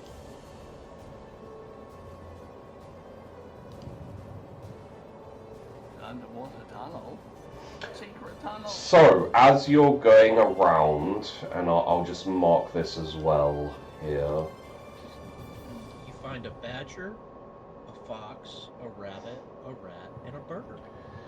So on that little black dot marker there, you notice that the water is, like, kind of sucked in somewhere. Yeah. As the waves are, like, lashing against the side of the cliff here. You go down a little ways, like, you know, safe enough, and you can see that there appears to be a tunnel or a kind of, like, cave that goes into the island that when the tide is out a little bit more is probably traversable, but for the most of the time it's closed because the water's, like, either over it or, like, smashing against it. How suitable would this cavern be for hiding all our loot? It depends what's in it. If you'd like to stop exploring and wait for basically low tide to jump in quickly, you can do that. He'll mark it, and he'll like add a note just saying possible possible storehouse. Okay. But he'll wait until he has a couple of people to explore with him. Oh, and obviously because it's on the map, there is a cave up in the hills that you probably noted down. Like, but I'm not going to mark that because it's already there. And I was wondering. keep in mind, you can name any of these things you're finding. Just let me know. So yeah. What I'm going to say is that tunnel entrance is what came of your good roll. So. Noise. That's the extent of what you find going around the edges. The only other things I'll add is there are certain points where maybe you feel you could set up a system of, like, lookout towers that you could kind of camouflage in the trees that would allow your people to kind of, like, run around the island, like basically lookout towers that could let you know if there's a ship passing within, like, telescope sight, kind of vibes. Yeah. Although I will say probably reasonably unlikely, seeing as no one knows about this island really. But you never know. Better safe than sorry. I mean, The thing is like just because like the main governments don't know it's there doesn't mean nobody knows it's there. yeah, and it's always good to stay alert. What I'll say is like this island, compared to the rest of the Atabian Sea, is kind of in the middle of nowhere, you know? Like, usually speaking, you have dotted islands, or you have like larger kind of land masses, islands, with other islands around it. This one is kind of in the middle of all of them, just in the middle of the sea, just kind of by itself. So, there are shipping lanes. I don't think any of them go anywhere close enough to notice this. Eventually, you know, I'm sure people will see the island or whatever. Whether they even try and investigate it is a whole other question. But yeah, it was part of the reason why when you happened upon it with your original captain, with Longham, it was like, oh, let's rest here for a while because we can pretty much go anywhere we want from here. Yeah. So a few hundred years in the future, Oliver Queen's gonna land on this island. yes. Oh, fuck off. He'll have to become someone else, something else. I will also say, you know what, you did roll really well. So, in that, for that, I will say that you managed to get back earlier than you were expecting, enough time to start on the documents. Right. I'm not going to give you anything from the documents, like you're not going to get anything solid. But I will say that you, as you start to peruse them, as the sun starts to go down, you do see a couple of like little pieces of information and stuff that makes you think you can probably identify another small Castilian outpost that's currently being built, which would mean that it has supply ships running to it with construction materials. Yeah, like he'll put that aside. Yeah. Because he's definitely going to want to talk to Skeleton about that. Yeah. But he needs to do more reading Okay. first. Other Um, info he can find. Mr. Gilligan. Hello, Mr. GM. Uh, Yeah. Is this before or after we do our intrigue? Intrigue? Talking to Meeting with Skeleton about... Skeleton between Oh, the three yeah. of us. So this is just getting a general feel for the first day for everyone, like, you know, building shelters, etc. So it'll probably be after. Okay, so after I'm done, I would go try to find Bowden, see he's in the middle of his thing, and Yeah. I would go... Because the offer I was going to make him is I help you, you help me, but he's pretty much done. We can... So there's... So I was actually considering offering Mr. Gilligan to shack up with me, technically. Yeah. We can add to Bowden's shack and tack you onto it, like, retroactively.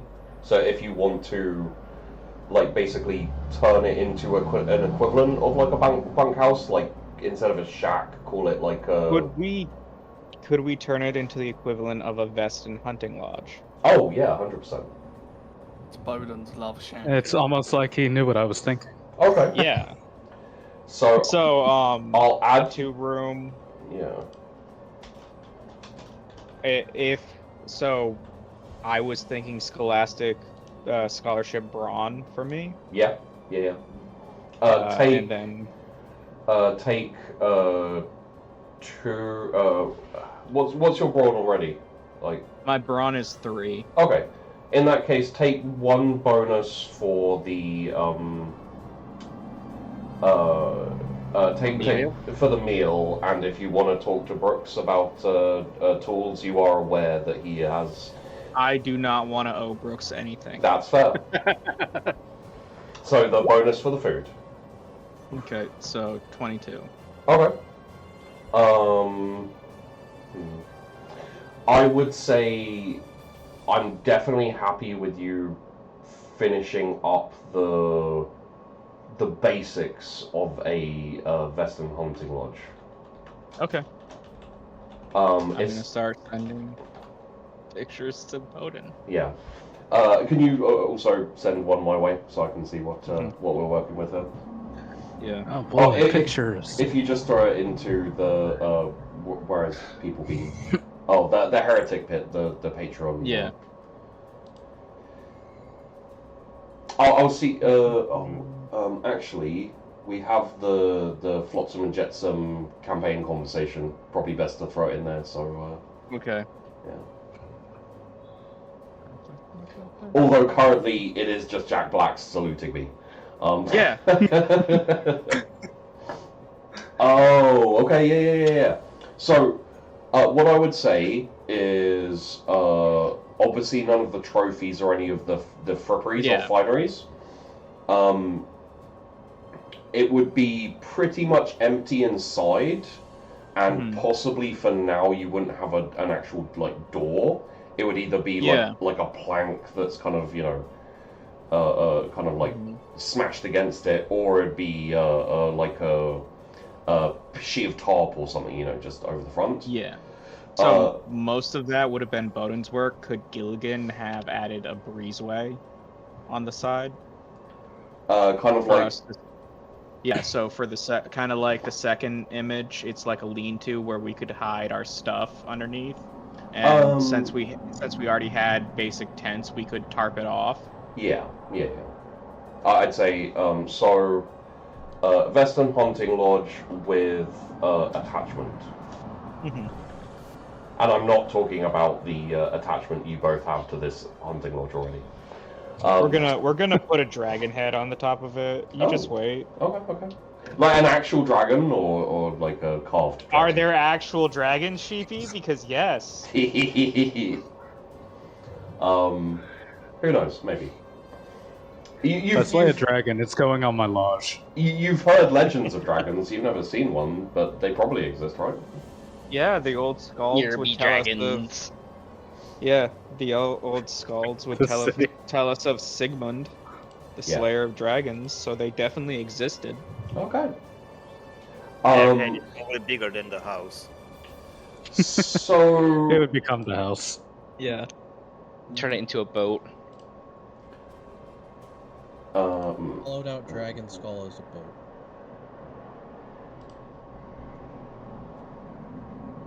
Oh, that's a bit too fighty. Maybe this one? Become space wolves and just use dragon bones for their ships. Hey. Yes. So, currently, on the at the close of the first day, we have Bowden and Gilligan with managed to put together a hunting lodge. Obviously, going forwards, you can in your own time, and this is basically means you don't have to dedicate any more construction to it. But just over time, you can add to it. You can kind of if you you can probably start considering there to be beds and things as time goes on. Brooks and Franks have a big 2-person lean-to. Don Jose has a lean-to. Jaeger has a lean-to. Mortbox and his cooks have got about halfway through a bunkhouse. Brixton, you have a lean-to. And now we have Don Jose and Jaeger are both together working on the storehouse. I will say there's probably at least a couple of people that drift along to help you with that, purely because you spoke to the quartermaster. So anyone who was sitting around not doing much, he kind of whipped up into shape and threw them at you so you could have some help. So both Don Jose and Jaeger, could you please give me a brawn, finesse, or wits with athletics to represent your building of this storehouse, please feel free to take, I will say, 3 dice each bonus to represent the help you receive and also the food and etc. Oh! Oh! Crap. Okay. 3 10s. Alright. 4 10s total, technically. Are you sure you weren't a carpenter in your previous life? Maybe. You know what? 3 10s on Mudkip. Sorry, on Jaeger. Jaeger. Jaeger. Were you a carpenter? No, he was a soldier. I mean, he seems to have a pretty. His parents owned a small a small carpentry business. Oh, okay. That makes sense.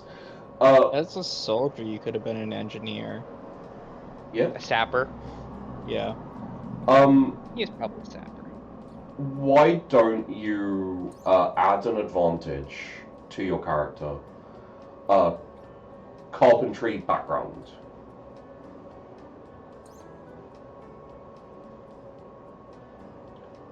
Essentially, this advantage will give you +1 to more complicated.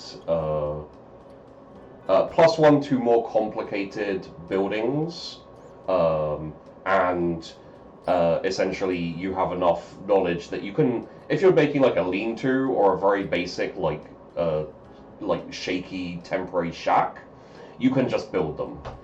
You know, like it won't take long. Okay. So from here on, you get bonuses to when you're building stuff with wood. I had to represent that ridiculous roll somehow. So, yeah, that's what we'll do. All right. Yes. The congratulations, everyone. The storehouse has been built. Because goddamn.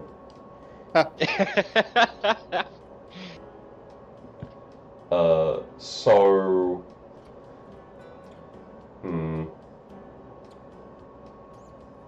You know what? I will have you guys make a note of this, so you'll have to remind me. This is not something I'm going to have in my notes because I'm not sure where I'd put it to remember currently. But both Don Jose and Jaeger, because you have built the storehouse, you both have a favor, essentially a favor of gratitude from. Where is it? There we go. Farland. Yes, from Fallen, which could maybe be transferred to Skeleton, but technically speaking, it's Fallen. So just go with Fallen for now. Okay. Quartermasters get the first choice of goods, so It's yeah. What I would say is off the rip. Generally speaking, you'll be able to. Like, once things are set up, probably go like, hey Fallen, we really need a XYZ, and it'll be available for you quickly and easily, probably with no actual need to trade or spend anything. Because yeah, essentially, now you guys have a storehouse fully built. And all of the gear and everything has pretty much been moved into that by the end of the day. Damn, guys, very nice. And with that said, we're going to take a little bit of a pause right here. And I believe we want to have a conversation with Skeleton, correct? Yeah. Yep. The unusual suspects. to be honest, I don't want to have this conversation. I want to bury this letter as deep as possible. But I'm outnumbered 2-1. Okay. Well, I mean, it is something that like people should know. No, Right. it's not. People deserve the truth. So, You can't handle the truth. what? Sneeze. Oh. Okay. Bless you, I guess. Thank you. There may be the sneezes always comes in twos, so. But I think I'm good. Yeah, I'm good. We are talking about Mr. Brixton, Mr. Gilligan, and I believe Lockbox. Mr. Lachlan. Mr. Lachlan. Or Boxton. Yeah, Mr. Boxton. I was going to say Mr. Boxton. All head over together to the.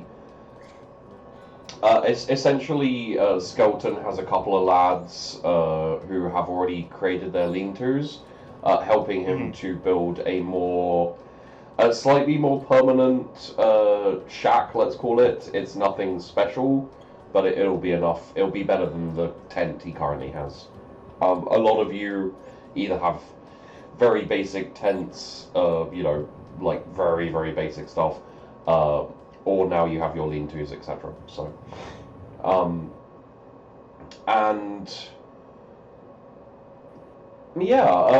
do you approach him? Because essentially he will be overseeing the construction more than anything else.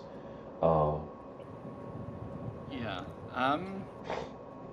I think he'll wait until Skeleton's not like super busy, like when he seems to be like taking a breather or whatever. Yeah. Yeah, I'm not. And then approach. Well, we can say after a couple of maybe 20 seconds or so, Skeleton kind of looks around at you and says, "Ah, Mr. Brixton and Mr. Gilligan, Mr. Skeleton. can I help you?" I was wondering if we could have a more private conversation, Captain. Technically, it's still first mate, but I think at this point, Captain will work. Well, I do believe we need the elections to solidify that, and Mr. Skeleton, let me be clear, you have my vote. Thank you very much, Mr. Gilligan. Of course. If you've done brown nosing him, I think we got something a wee bit more important. Politics is never not important, Mr. Boxton. That's true. It is Politics given. makes the world go round. Given our reasoning for coming to him, I think it's a bit more important. Of course. Well, please, step into my office. And he, points towards, a patch of sand away from everyone else. Yeah. Mm-hmm. And then you kind of, walk over and he says, ain't no one gonna be trying to listen in. Please. Of course, sir. When I was on the other ship, I managed to locate both the cartographer's quarters and the captain's quarters. And this was amongst the letters I found in the captain's quarters. As far as I can tell, it is a legitimate letter, and he will hand the letter to Skeleton. And he takes it. He also looks over to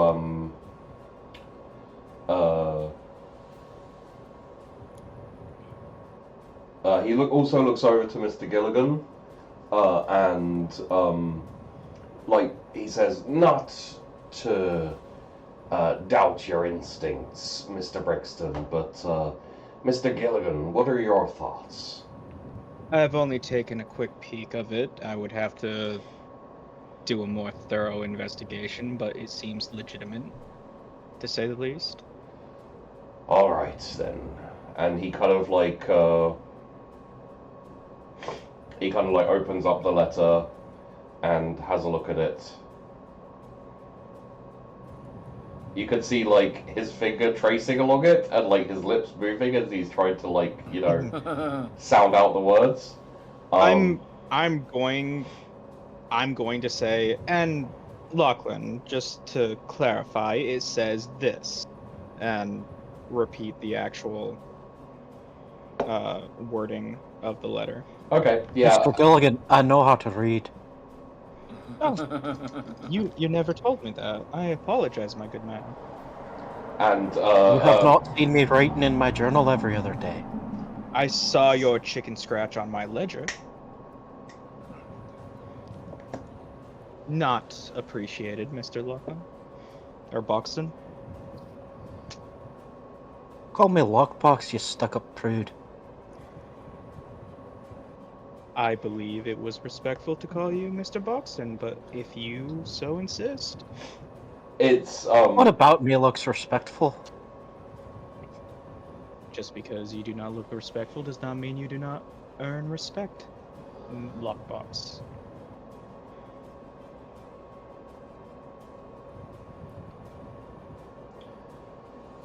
I think the interaction's done. Yeah. Sorry. I find it interesting how I don't know how on purpose it was Potato, but your character being Mr. Gilligan has just kind of it's something I've kind of picked up because it is very like of the time. It's how you see people being referred like think like Master and Commander. They're all like Mr. Gilligan, Mr. So I kind of like adopted that, and now everyone's turned into like Mr. Boxton, Mr. Brixton, etc. Which I don't know. It just feels right when it goes like that. But I mean, hey, if it works, it works. Yeah. I will also say that as Mr. Gilligan starts like relating it, you definitely notice that Skelton stops trying to read the letter and just listens to what you're saying instead. And then when you're finished, like looks down at the letter and is like, well.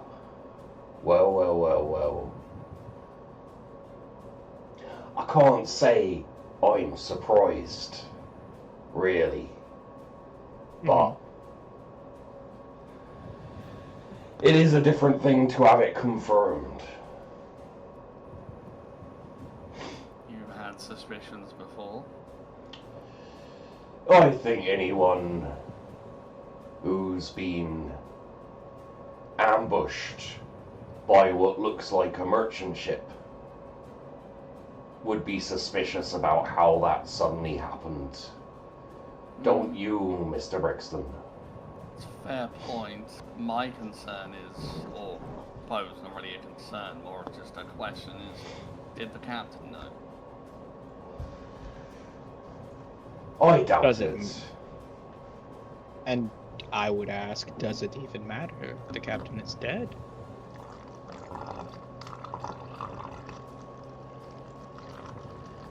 Better to let the man's memory be a good one for the crew than to have us looking at each other in suspicion. True enough. That's why I say we bring this to Skelton and let him deal with the outcomes. Aye? Well, I don't think much needs to be done about it for now. I think possibly in the future, when we're a bit more settled and a bit more comfortable, we could maybe see as to exacting a little piece of vengeance. But, life's too short for grudges, and we have a lot more interesting things to do than to be chasing down a couple of people who decided to do us a wrong turn. True enough. The only concern I would have is if part of I don't think it would be true, but if any other part of the crew knew. I don't think... Neither do I, but that is the only reason I wanted it brought to Skelton's attention. I don't see it being a problem if the rest of the crew knows this, but also it doesn't seem like something that is important enough, really, to be running around shouting. Gilligan does bring up a good point, though. Like, letting the entire crew know would just create animosity, would create a desire for vengeance, And vengeance might make us overlook more profitable targets. yes, more sensible targets. Agreed. One of which I think I have found. But I'll need to go through the rest of the papers to be sure. Alright, well, we have a few more days before we'll be thinking about setting off anywhere. So, for now, there is no gag order, or it's not that you're not allowed to talk about it. If you want to talk about it, feel free to tell anyone you want. However, for now, I would prefer to focus on anything other than getting some vengeance. I've got shit to build between the mess hall and the bunkhouse with my lads. I got no reason to dig up a skeleton. Yeah. Aye. Agreed. Well then, We could, however, bury a skeleton. Oh, gosh, boys. you say that out loud? He's I not don't think even No, here. I'm not in that He's not even conversation, there. but that is an out-of-character joke. Oh, sorry, there was a slight tinge on the accent where I was like, that could be Scottish. I didn't see who was talking. Odin sneaks up behind him. I could bury a skeleton. In that case, We have a new captain. how's about we finish off getting the bay in order, and then we'll call a meeting of all the crew and talk about what we're going to do next. And should we do our vote at that point, I could speak to some of the boys and make sure they have the right idea for that. I have a proposition for the lads. We'll discuss it at the meeting, say in 2 days. Of course, Mr. Skelton. All right. Good work, lads, and let's see about getting this this beach shipshape, aye? Aye, sir. Captain, I saw Brooks and Aye, Captain. the other one building Miss- some saws if you be needing them. I should be all right for now, but I might head over that way and see what deal can be struck with them. I already did it myself. Aye.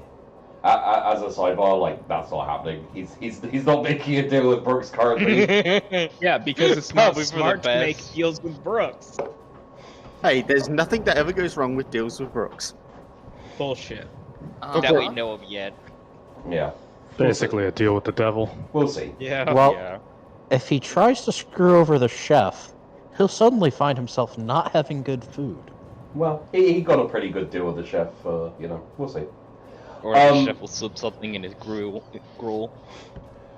So, in that case, we have a couple of days where we're going to run through basic activities.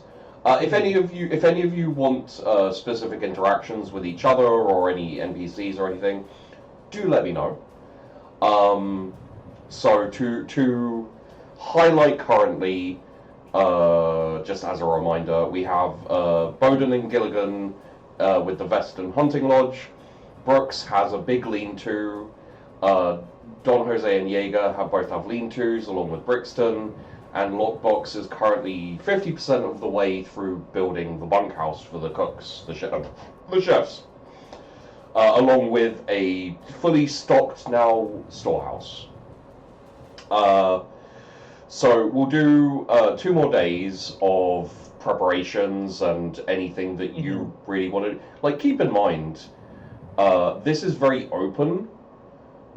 So, like, feel free to get inventive if you want, or be very basic if you want. If you just want to build a shack, if you want to build, like, a permanent house, that's something you can do for the next couple of days. So... but, however, if you want to go out, if you want to go hunting, if you want to go exploring, if you want to do some, like, research, for example, or whatever, or you even just want to start making some more basic, like, tools, etc., like, anything that you really feel might be needed, feel free to posit that. So what we'll do is we will, I'll now go by, like, basically the groups, if there are groups, and just see how everything's going and what you want to do. So, we'll start off with a Bowden roll, just for the day's, like, food and stuff. If you do a cooking roll, Bowden, we'll see how we go for the day. Lockbox. Oh, I'm cooking all of a sudden? Oh, sorry, Logbox. Finesse The perform. roll is who dies during the night. Yeah. 36. Okay. I reckon that's good enough for a +1 to people's rolls. Okay. Again, like, you know, physical labor stuff, like that kind of thing. So, we'll start off with Bowden and Gilligan, although technically speaking, both of you have pretty much finished your hunting lodge. Yeah. So you don't, like, we can take as read, as long as you don't have anything that is, like, completely taking your attention for the day. You can be slowly adding to stuff, like, you know, etc. Obviously, things like beds and stuff are going to, and, like, making rooms inside the lodge and stuff like that will take a bit of time, but, you know. Did I get my chest off the Kelpie before it sank? I believe you did, right? Yeah, I think so, but I've never actually fully asked you. I would say yes. Okay. Could I make a small gun repair place underneath the breezeway?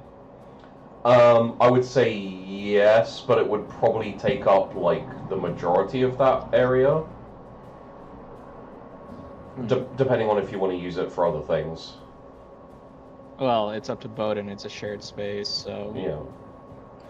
Oh, you built it. You can do what you want with it. Well, I don't actually think it'll be that much. It'd just be me with a table and my gun repair kit. My gun cleaning / repair kit. So we'll call it like a gun workshop for the sake of argument. And that'll be 50% of the outside. So there's another 50% space where Bowden can make something, or you can designate it to something else, like, you know, butchery or whatever. Yeah. Bowden, want to go hunting? I was thinking about it. I was also thinking about getting Lockbox some firewood and possibly assisting in his bunkhouse. Well, as we've seen, I am not very good with the building of things, but I can help with the hunting. Otherwise, I think we should bring. What was his name? Mr. Brixton, as you referred to him. Yes, I believe bringing him hunting, he'd enjoy that. He likes making maps. Sure, he can observe the surroundings while we look for those boars that we had for the party. Plus, if we find a den or something, he can actually mark it down. That would be very useful, yes. And I will go find him if you want to let Lockbox know that we will be bringing in supplies. Unless we want to keep those for ourselves, but you seem to be rather good friends with Mr. Lockbox. He is a warrior, and I respect what he does. I will go see him. Of course. Plus, the further away I get from Skelton, the better. I don't know if you've noticed, every time we've bumped into each other, just randomly, it starts an argument. Yes, but he does have a tendency to have the crew side with him, so it would be best that we kept civil. As I've said, kinsman, I can only have your back so far. Hiding behind the bodies of his crew. Oh, whatever. I'm obviously getting distracted. I'll go see Lockbox now. Yeah, and I'll go find Brixton.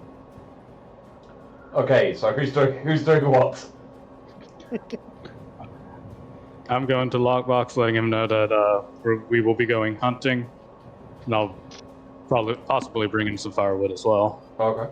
And firewood's very doable, reasonably easy. And basically, if I fail hunting, I'll bring firewood. Okay. Yeah, and I'm going to Brixton to see if he would like to join us with the hunt. Okay. If Bowden comes to tell me this, I would ask that you try and capture a male and a female alive if possible. We might want to set up a little ranch, because we don't know how long we're going to be stuck here without renewable supplies. Fair enough. I'll see what I can do. In that case, I need to go get some rope. Oh. Okay. Mr. Gilligan was going to Mr. Brixton anyway, so I guess I'll head that way. And I'll keep yelling at these fuckers to build the fucking bunkhouse. Let me know. Feel free to let me know if they start slacking off. I'll come build the damn thing myself. They know better than to piss me off. I've hung enough of them overboard. Okay. And with that, I will head over to where Mr. Gilligan and Mr. Brixton went. Yeah. All right. Mr. Brixton, feel free to refuse. I know you're studying your charts, but Mr. Bowden and I would like to invite you hunting. Fair enough. I could do with a break. And are we leaving now or? You would see me have my rifle slinged over my shoulder and a pouch of cartridges at my waist. Yeah. As they say, the early bird gets the worm. Very well, and he'll carefully roll up all his maps and everything and put them in containers which are watertight, and then he'll go and get his guns and ammo and a compass. I imagine he'd have a compass. That makes sense for a cartographer. Yeah. And he will also take his paper and pencil to sketch a map and make notes. Gotcha. Okay. Could I requisition a musket for him? Yeah.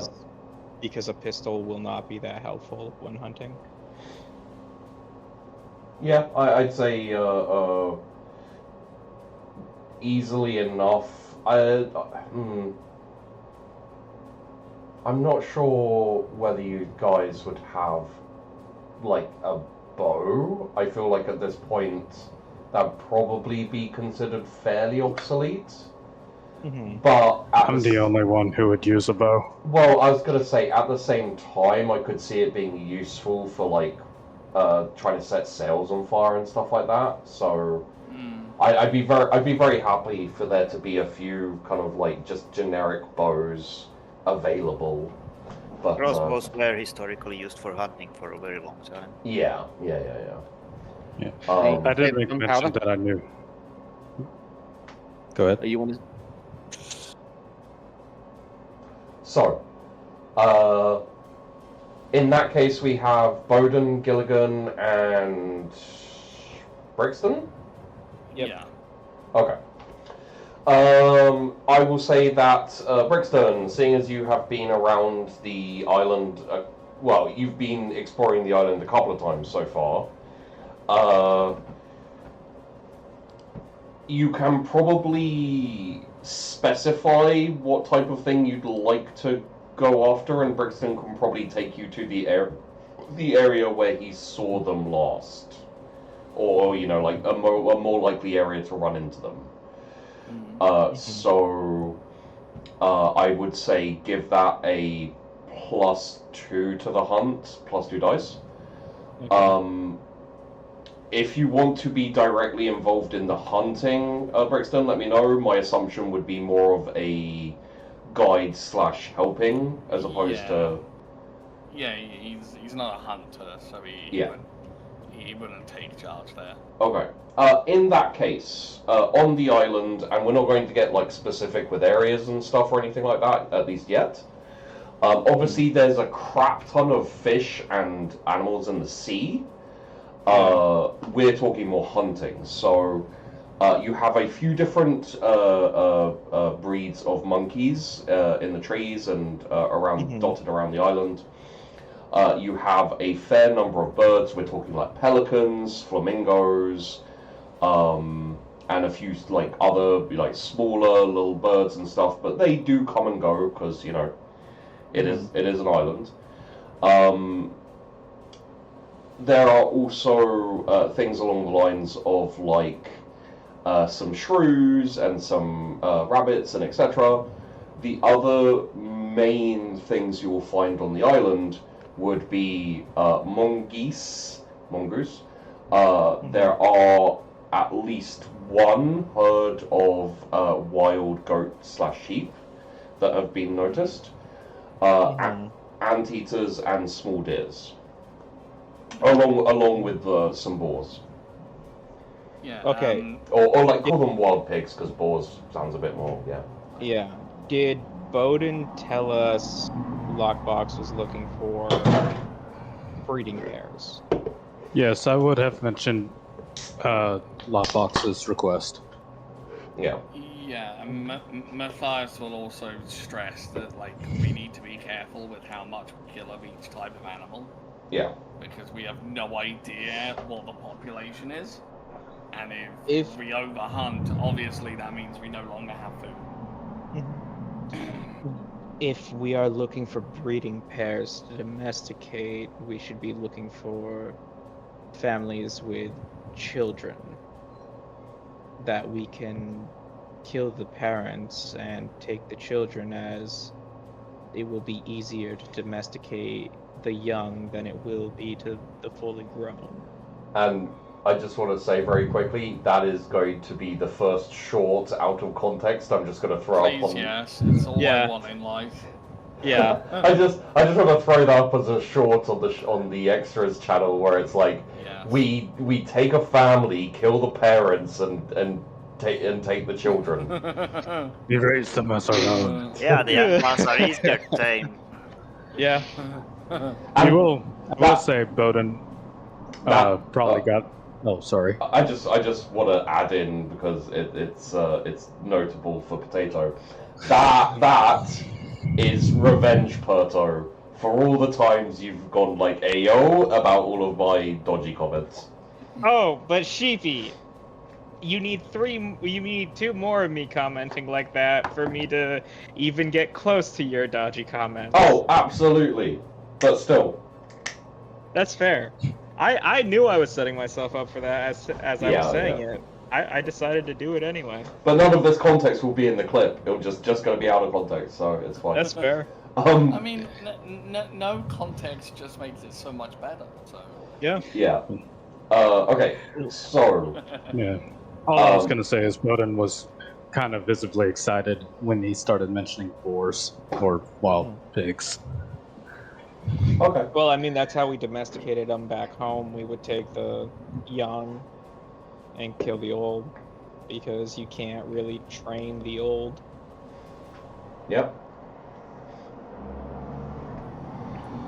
All right. So, what would you like to be going after? Like, what's the goal here? We were asked for breeding stock. I'm gonna say boars. Boars? Or Okay. wild pigs. Wild pigs, yeah. If we happen to come across goats and sheep, we'll probably stop and see if we can't grab something. Yeah. I would say, like, viable, but it would have to be you'd have to spend the day doing it, and like if you want more than one, and it would require a roll as well. So one is doable without need for a roll, really, because you only because you got Brixton with you and he can take you to where they are. Past that, if you want to do more, like grab some goats as well, it will require a roll, and will take you the rest of the day. Yeah, if we are going after the goats and sheep, Gilligan will be like, I'm not even gonna shoot at them. We're not even gonna kill them. We're just gonna capture them and bring them back because they're just easily domesticated. Yeah, they're a lot more docile. Yeah. Yeah. Boars, though, will fuck you up. Oh yeah. Hence why we shoot them. Yes. And steal their young. And steal their young. I mean, a boar is the reason for all the nonsense in Game of Thrones. Yeah. True. So, would you like to spend the whole day and have a roll, or are you just going to go for either the pigs or the goats individually? It would probably be more efficient to create a herd of... Are they sheep or goats? They are sheep. Okay, it'll probably be more efficient to create a herd of sheep because not only can we get meat from that, we can get wool as well. Yeah. So if Brixton lets us know that there are sheep on the island, I would vote for sheep. We'll go with whatever. The animals he saw. Yeah. I'll go with whatever Brixton suggests. Okay. It would turn from. I will look a little disappointed that I don't get to hunt a boar, but I also understand why we're going after sheep. There's always tomorrow if you really want to double down on the hunting. Yeah. Yeah. All right. I wanted a trophy for the lodge. In honestly, same. But as the quartermaster's assistant, I have to go with what's best for the crew. We're a pirate crew. We need to have at least one feast where there's just a big roast pig with an apple in its mouth. You know, was the last one. I think the apple will be harder to get than Yeah, we didn't get the apple. So, in that case, could you all please roll me, I'm gonna say either brawn or finesse with athletics. Can I do brawn brawl? No. Shit. But if your athletics isn't very good, seeing as this is seeing as this is like a reasonably simple thing I'm doing here, because you essentially this isn't to capture the. Oh, you know what? I will allow brawl as well, and we'll make this to see how many like sheep you manage to round up and bring back. Okay. Of course, if you're not actually getting involved with the rounding up and bringing back, you don't have to roll here. So Brixton, Okay. if you're just standing there like watching them run around as the sheep are like meh, meh, and they're like running around and falling over and stuff, then you know.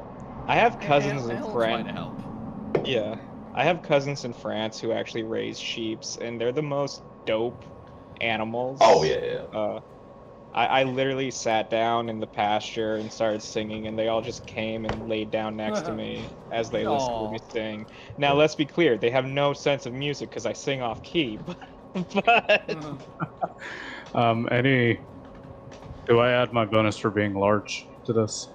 Yeah, I'd say that's fair. and we get our bonus for the food, right? The +1.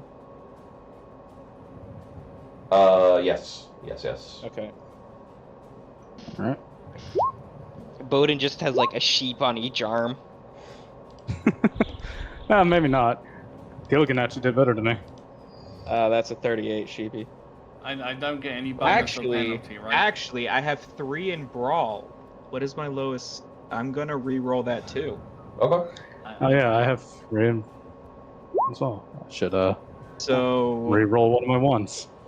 add 7 to that. That is 45. 45. 45. I don't get any bonuses or penalties, right? You're up to 38. You'd have a 1 bonus for the food. And then 1, 22, and I also have a 3 in finesse, so I can re-roll 2. No, it's the It's skill. the skill you need a 3 in. Well, that sucks.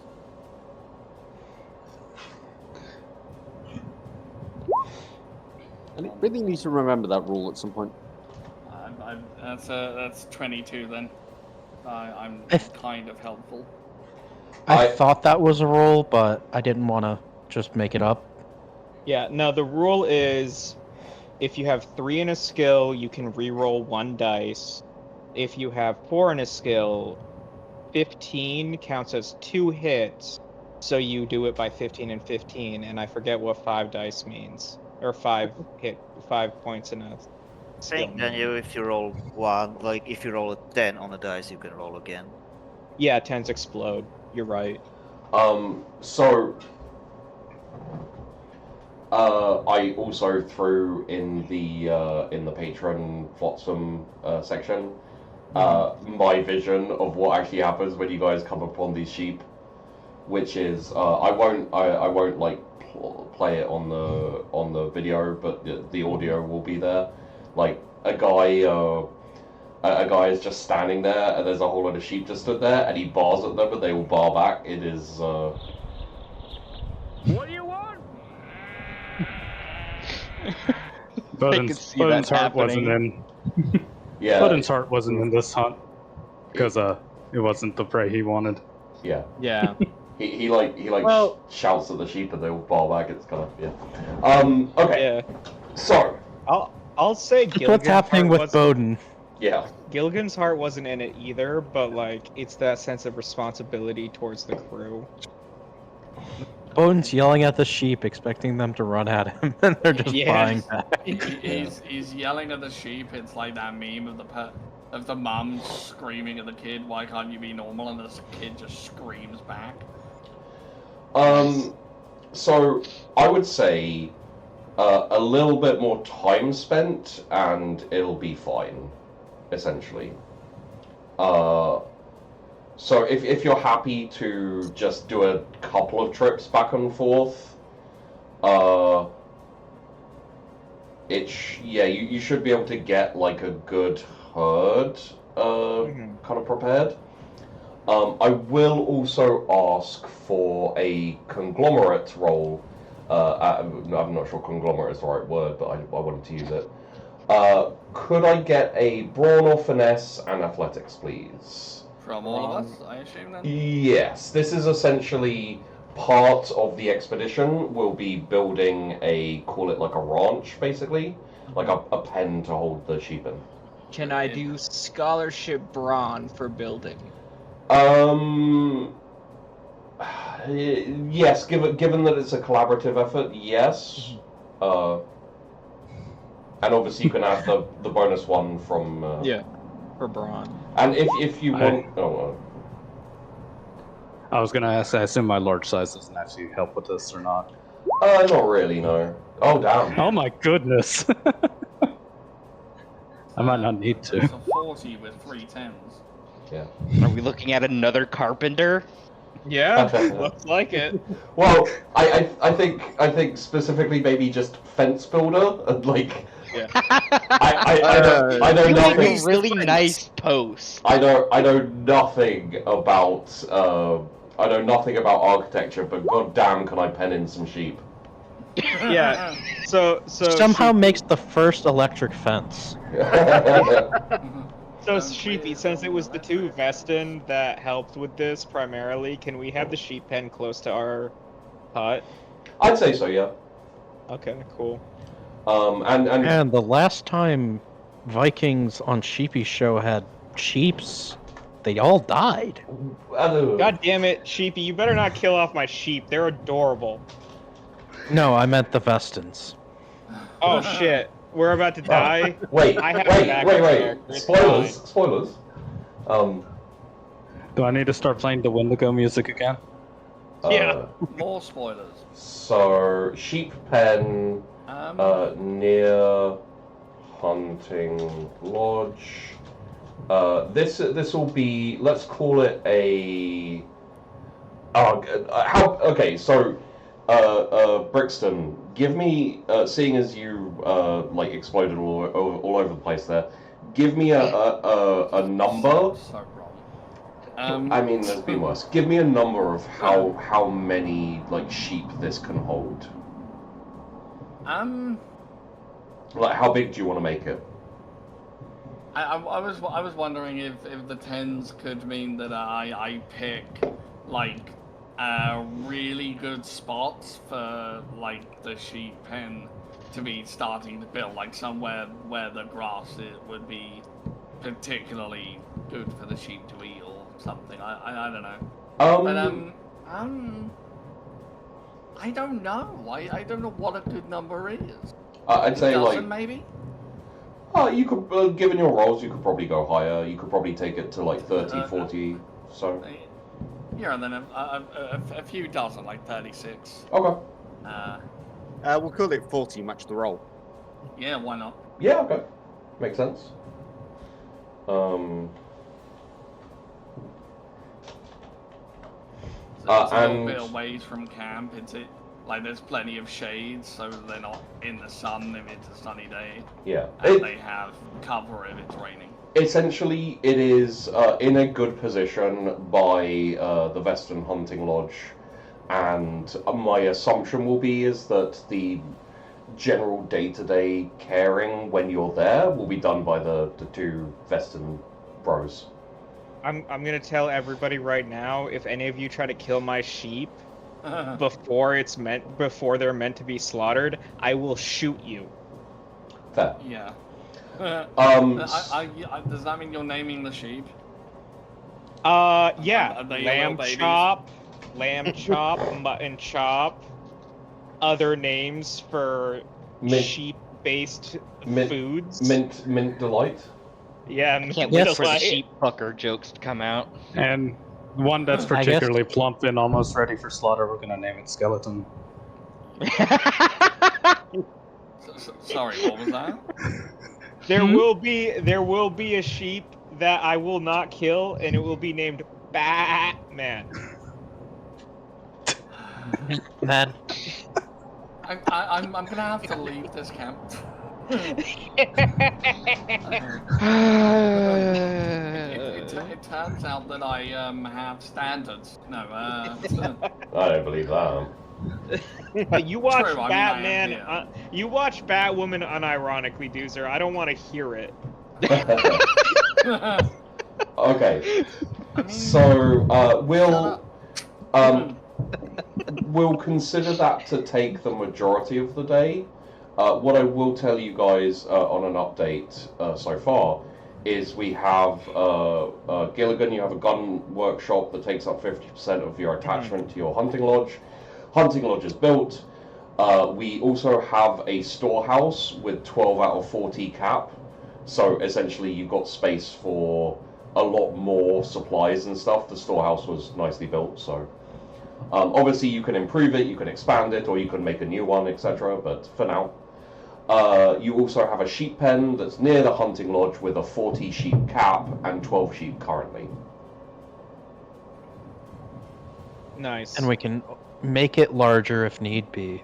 And I will say for the sake of it, because it's interesting, the sheep can be are like close to being ready to be sheared or can be sheared in the near future. So We may not We have better hunting get trophies, some- but the hunting lodge shall have beds. Yeah. And bedding. Yeah, we better get to a port soon so we can get actually some shearing clippers. It's fine. Does I'll does What, your I best can't just buddy use my axe? You Does- can't use that. Listen, no. We're trying to keep the sheep alive. does Lockbox get any bedding since he suggested this? Yeah, I mean, Yeah. there's 12 sheep. Do you know how much wool that is? That's actually a No. That's a shit ton of wool. Yeah, that's a shit ton of wool. We'll be able to give a lot of people bedding. Yeah. Alright, so Brooks, and technically Franks, because, you know, it's like, They come together. yeah. They're the homies. Ah, yes, they come together. You're welcome. I regret so many things in life. What is the, what's on the cards, for today? Really just kind of upgrading the setup he has to make Okay. things, to try to turn it from rudimentary trying to make things slightly better to having, for all intents and purposes, a small smithy. So Alright. you can actually make useful things like nails or arrowheads if they're going to be firing off arrows. Okay, so less concerned with making a more permanent, like, because essentially, I'm trying to I gauge. mean, he's viewing this as an upgraded kind of thing of, right, we've got basic tools, he kind of Yeah. wants slightly better tools. Well, so what I'm saying essentially is like, you have a big lean-to, right? So like, you could turn this into a, you could kind of turn this into a workshop smithy type vibe. Obviously, you're going to have to acquire certain things, otherwise it will be very, very basic. You know, we're talking like, you won't have like a forge. You'll have like a Oh god, I'm not that, I'm not hoping for that. yeah, I'm yeah, just yeah. hoping for enough that I can turn scrap metal into something more useful. Yeah, like yeah. So you know, with a bit of time and going off to trade in places, you'll obviously be able to pick up like hammers and tongs and even like an anvil and stuff like that. But as things are right now, obviously it's just going to be very makeshift and etc. But my question is like, if you want to turn the lean-to into like a workshop, like makeshift forge type area, like you can, but then you kind of don't have anywhere to live. So what you could do, and this would be a suggestion, would be you can use the lean-to as a place to sleep for now, and build essentially like a bit further away, because I'm assuming the lean-to is kind of on the beach or the beach-like area. You can build a like your own kind of like lodge, let's call it, and either create like a attachment forge, much like there's an attachment like gun workshop, and kind of like build it up from there, or you can, you know, kind of like turn the lean-to after you've built a place to stay into a more like workshopy forge type place. Okay. I think they will start on their own kind of lodge thing that they can then Okay. build a forge onto at some point. Yeah. Okay. Obviously, then he gets to use these sets of tools that he still has laying around. Yes. So I will say, roll me your brawn or finesse or wits with athletics, and take one extra dice for the food, and three extra dice total. 2 will be for Brooks, kind of like assisting and everything. So 3. And wait, that's penalty, not the other one. That would have been funny. Okay. Okay. Yeah. Okay. So and I could re-roll a 1, but meh. Yeah, fair enough. I would say that's enough to similar. Let's see if I can find like a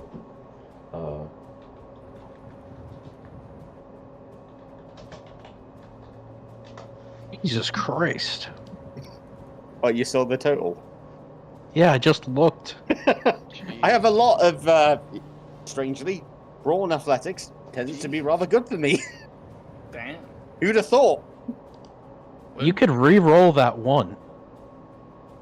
I figure I've got enough. No, You no, should no. re-roll Come that. on now. Re-roll it Keep anyway. going. Yeah, Okay. dude. Re-roll the fine. 1 and see if you get a 70. This means I have to remember how to type the damn rolls out. Slash You literally just have to go R to re-roll. 1d10. No, look at your sheet. Above the skills, there's this little button called re-roll. Oh, right. There we go. Oh. Yeah. Only That would've been- 67. It would have been cooler if it was an 8. It would have been cool if it was like another 10. Yeah. You know, I think, I rolled high enough to begin with. We are a party of extremes. We either need extreme successes or absolute dog failures. Mm. Like, I want someone to roll 10 dice and get a 1 on each one. Dude, I just started researching how much wool a sheep can produce. They produce between 2 to 30 pounds a year of wool. Man, it's like what's it called? Like TTRPGs take you down some weird like knowledge routes, don't they? They do. Yeah. Yeah, after this session, I'm going to be looking into what my bunkhouse looks like and what the mess hall is going to look like. So, throwing in the patron, in the patron, like this is what I'm considering, the basic housing is going to look to begin with. Maybe that's a really good house. That Yeah. That's really good. Yeah. But like obviously it will be, depending on how well you roll and everything, it will be work in progress and how many people are like working on it. So that's going to be like the general vibes of what you're creating. Maybe this was what I was imagining. The general. Yeah, that's what I was thinking. Yeah. So that would be the lean-tos, and it would. Yeah, that. The lean-tos would be. Let's see if I can. Much more along the vibes of like this, like just a bit, more work into it, more like Mm-hmm. So that's what you've got on the beach. Apologies for anyone. I don't think we're going to get a whole load of people watching this or anything on like the Patreon thing. Probably mostly you guys rewatching for entertainment or showing your mates and that. But Hey, Future Blind, fuck you. Where are you guys seeing these? It's These in the photos? Flotsam. He's not. He doesn't have access. I to think it you yet. should probably no, find where it was No, he starting. does. and He pin it. he just has to find the area. So add- I've got it. So if you go to Patreon chatter, there is a Flotsam and Jetsam campaign. Oh, there it is. yeah, it just added him. Okay. So if you go to Patreon chatter, you have to scroll up until you find it. But if someone just pings you, it'll show up on the sidebar. I think I just moved Yeah, it all you the way did. down. Yeah, you did. Yeah. Y'all can just click that. So also if let's have a look here. Yeah, if you want to see a This is Brooks standing for posing for a painting in his home. Honest to God, I was looking up how difficult it was to build a treehouse to be like, Yeah. Gilligan builds himself a treehouse. I'll throw it out that like a treehouse is reasonably viable, but yeah. Yeah, it takes time though, which Yeah. we do not have. So. So yeah, the first thing, the first one I posted, the more like professional, call it, looking one, that's what you'll essentially end up with, to a bigger or smaller degree depending on what you're building. So that kind of size would probably, maybe a little bit bigger, would be what Logbox is working on with his cooks.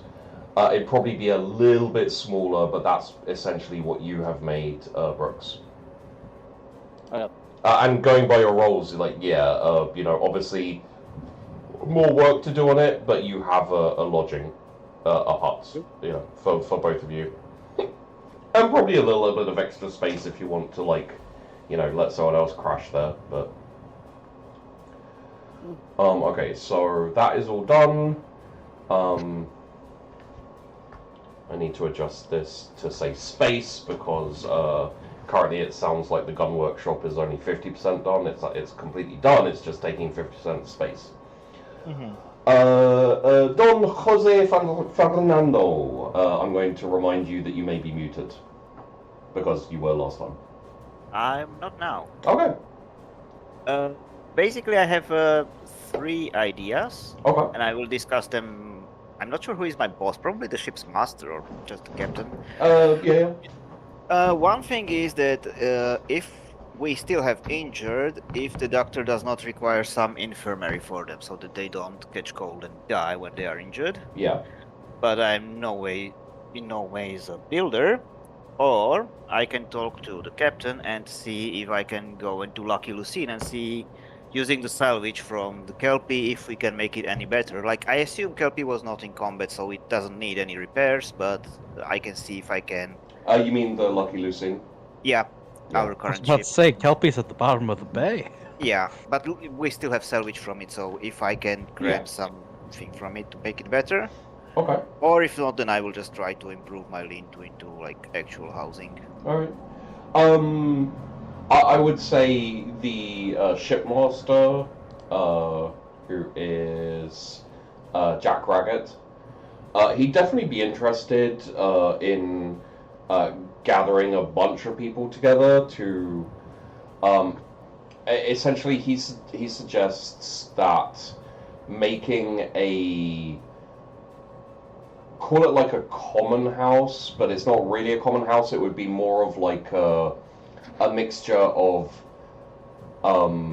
like place to eat, place to sit, and also like hold like extra beds, basically. Let's call it. So if you have injured people, they can go there and they'll be out of the sun, and kind of like a longhouse. Yeah.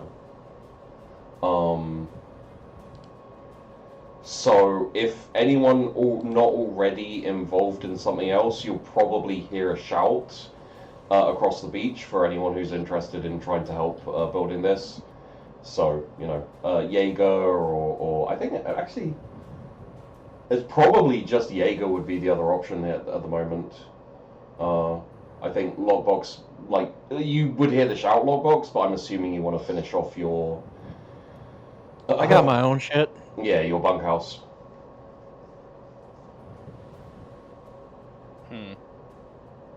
Yeah, I'm dealing with the longhouse then. Okay. I will put the longhouse and put in brackets like patience common. Okay, patience common. All right. So Jaeger, if you do want to get involved, just give a shout. If you don't, then we'll come to you momentarily. Okay.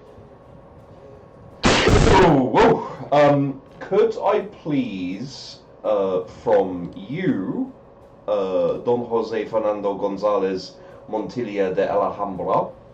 I hope I got that right. Yeah. Okay. Could I get... panache is like charisma, right? Yeah. That's how I understand it. Yeah, okay. Could I get a panache and convince? I will give a bonus 2 dice, 1 for the food. Even though it's not physical, technically speaking, I feel like, you know, it like, I don't know, just for my own brain, I'm like, it makes a lot of sense that if you're well fed, you're going to be better at convincing people because you're not going to be a grumpy asshole. And the other one, just because it's beneficial. I mean, okay. I have leadership if I'm supposed to commanding people around. Yes, that too.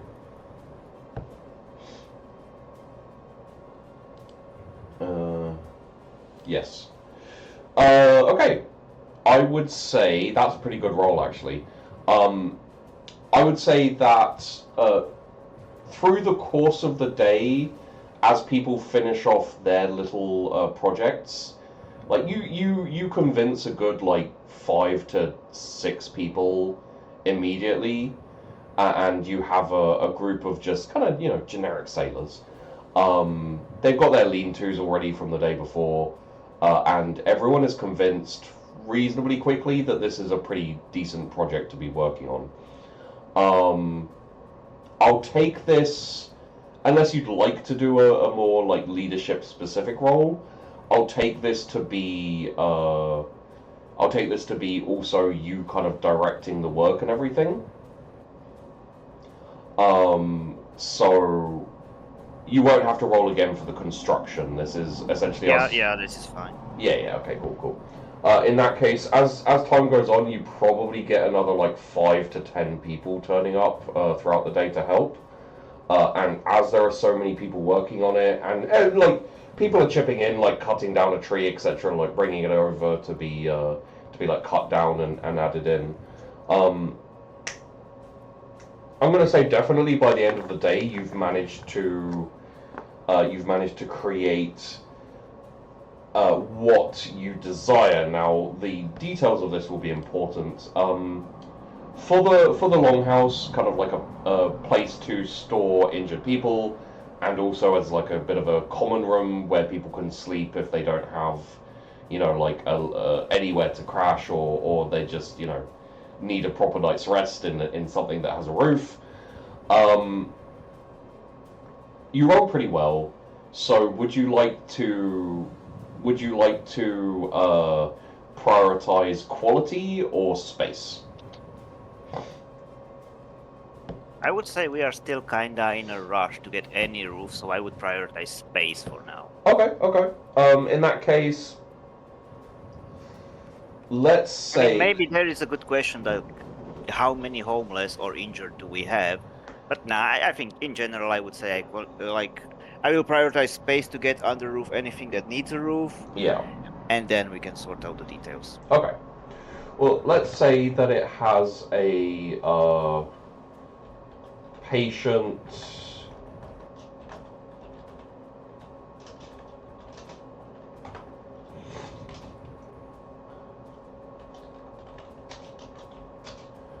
Okay. So the longhouse, which again, it's like the one I posted earlier, except for bigger.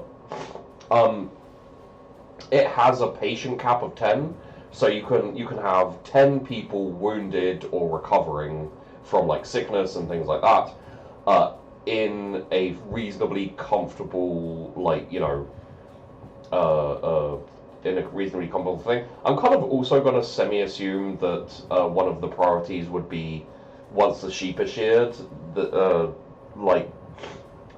fair amount of the wool will go there, just for, you know, comfortable sleeping. Yeah. Actually, do we have too many injured from the combat with the Spanish?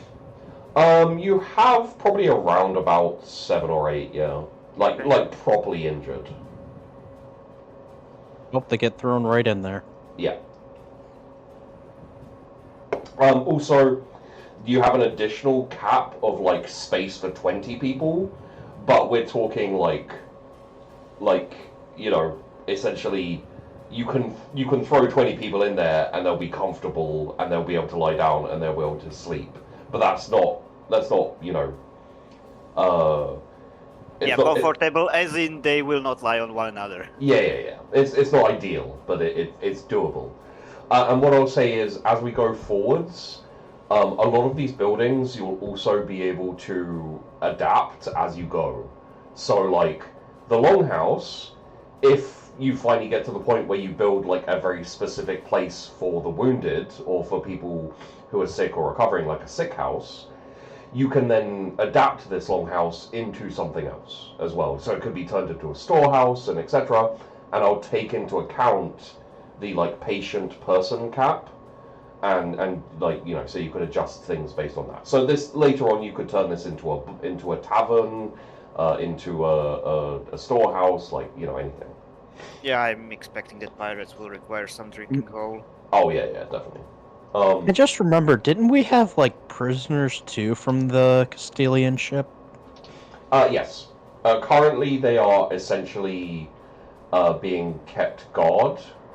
You can 100% build a like. One of the things I was considering is having them being held in the longhouse. I decided not to suggest it because I feel like you wouldn't want to keep your prisoners with your patients. Yeah, keeping them near the wounded's kind of asking for death. I also too. don't think that the longhouse has strong enough walls that it couldn't be kicked through. Yeah.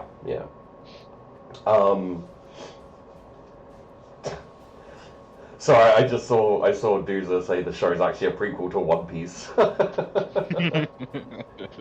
we are on the cruise. Oh. Right, now I'm gonna have to start watching One Piece over again. I mean, yeah, you have no choice. Yeah, pretty much. I'm also liking seeing in the Flotsam chat, you guys being like, okay, so processing raw wool is difficult. We're gonna need to get a tanning area for hides. It's like this is kind of the vibe I was wanting to go for. So it's cool to see you guys like getting into it. Of someone I need to seduce to the island. In order to make this truly a prequel to One Piece, at some point Lockbox needs to get like a cook to help him that has one leg. Yeah. I mean, no, we just cut off Lockbox's leg. Listen, it's for the good of the crew, Lockbox. We gotta cut off your leg, buddy. It's for the morale of the crew. Yeah. We got 3 more nobody cooks. We do need a chef chef, to be fair. But do you want them to teach you how to cook, buddy? Like, that's the point of Chef Zeph, is he teaches Sanji how to cook. You know what's funny is I'm wondering whether somewhere in my subconscious my brain remembered Chef Zeph when I was making Chef Jeff.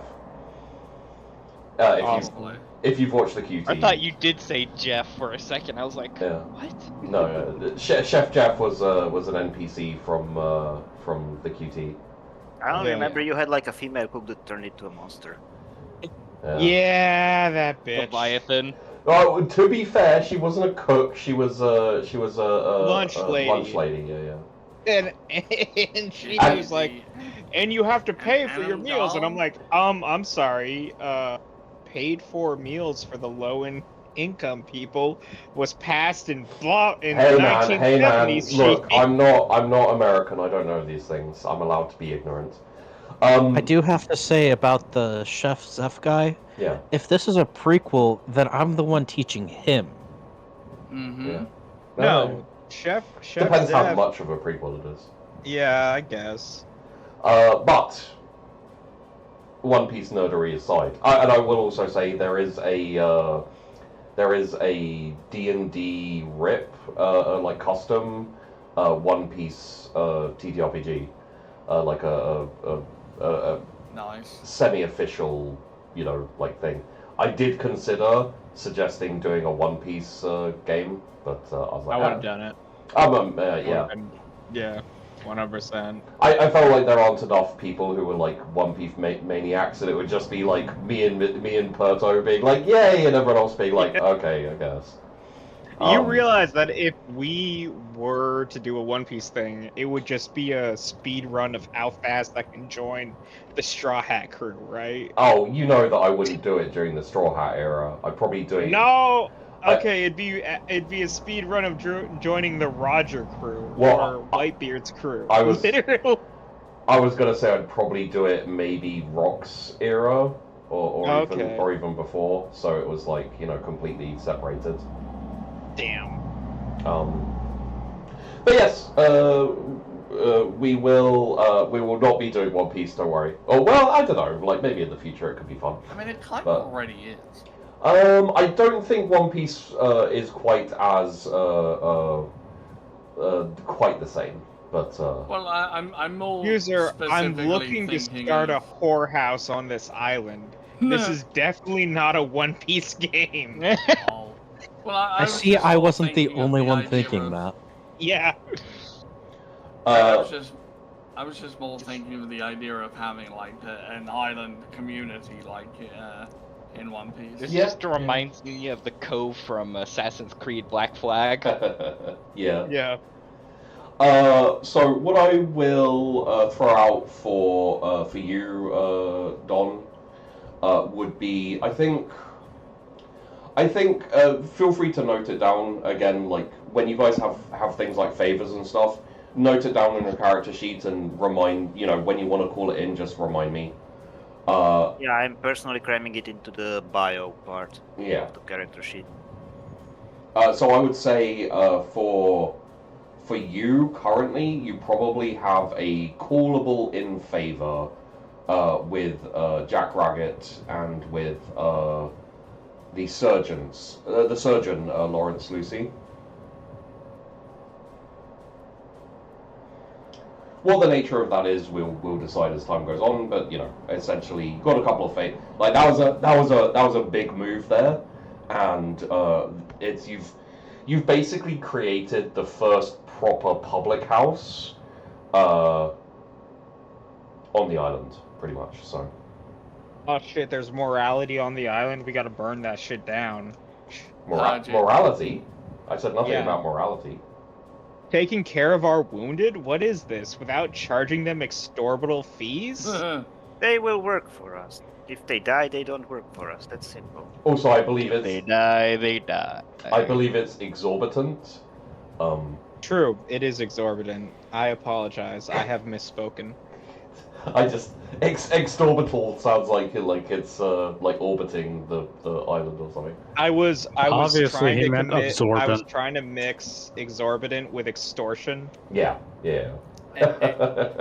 Exorbital is how we end up becoming an alien campaign. Yeah, that's the plan. You don't worry, you guys will soon be on the Duakrama Outlook, and Hell yeah.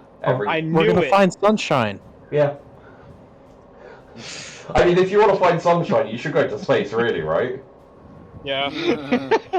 I mean, look. At this point, the only all that's left of sunshine is a smile.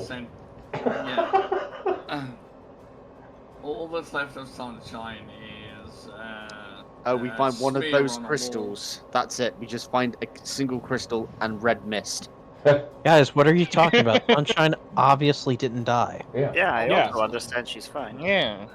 100%. She's fine. Like Sappy's characters can't die, Yep. That's true. which is why They she never has to die. kill Junior to break the cycle. That's the plan.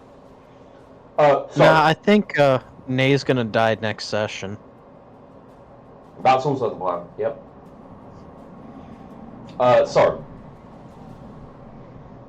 With that said, that is completed, and you now have a public house, a place to store the wounded, and a place for generic people to kind of bunk down for now. Moving onwards to Jaeger, do you have something you want to do today?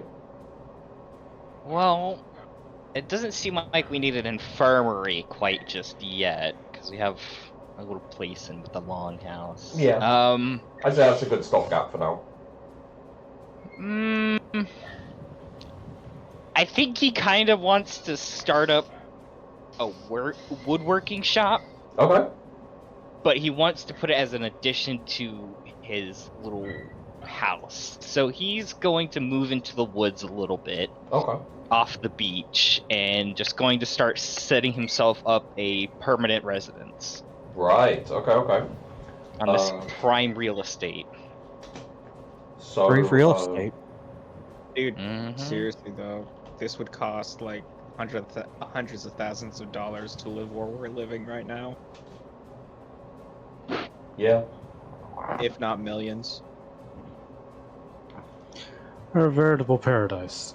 So I'll call it a lodge with woodworking attached. Okay. It'll just basically be like an overhang on like the side or the rear of the house with like a workbench and a rack for tools in the future. My assumption would be it would be making like a stool or a bed, you know, like the bed frame, like things like that would be like the goal. Basic furniture for right now. Yes. Okay. In that case, could you please give me, I will say,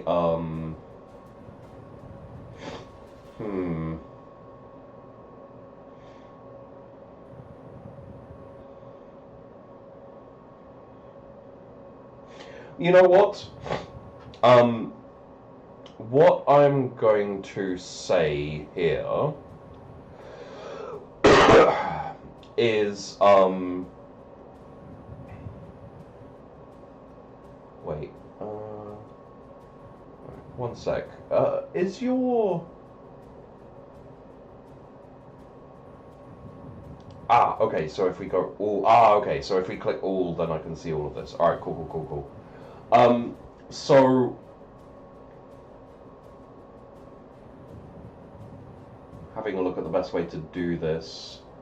Alright.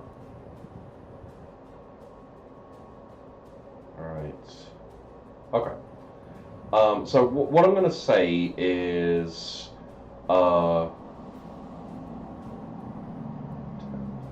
warfare... notice, intimidate, hide, empathy... comments with me. Yeah. Alright, so...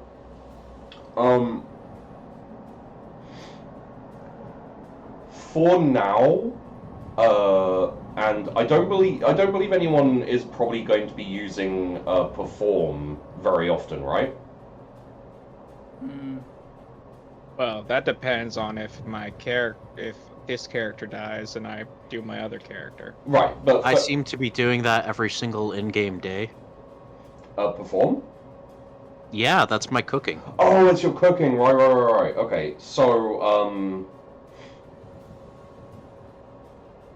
what we'll say, and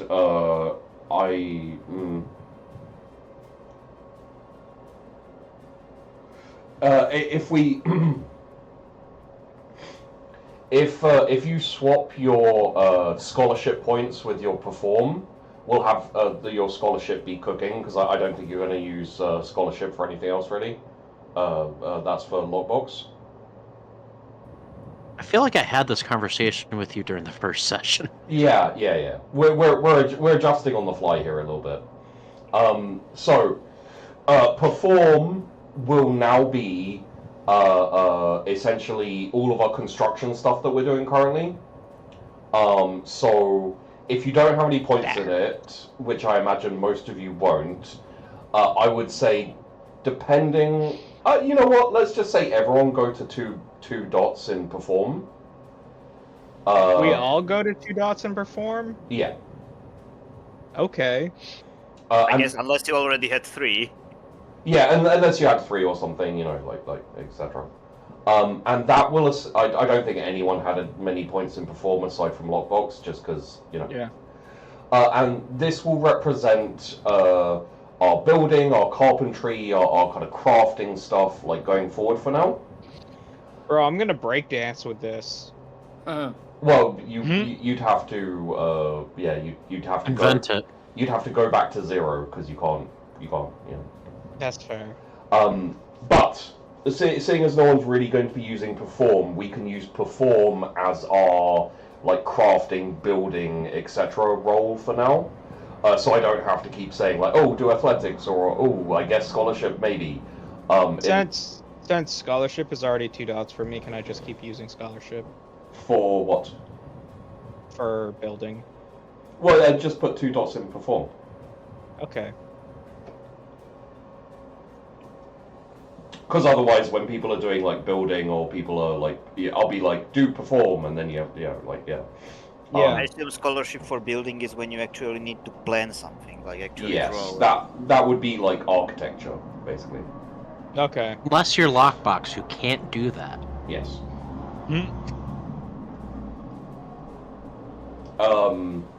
So this means that I can say for Jaeger, I would say either brawn or finesse would work. But if you're going with finesse, you're going to have to like get the resources from somewhere.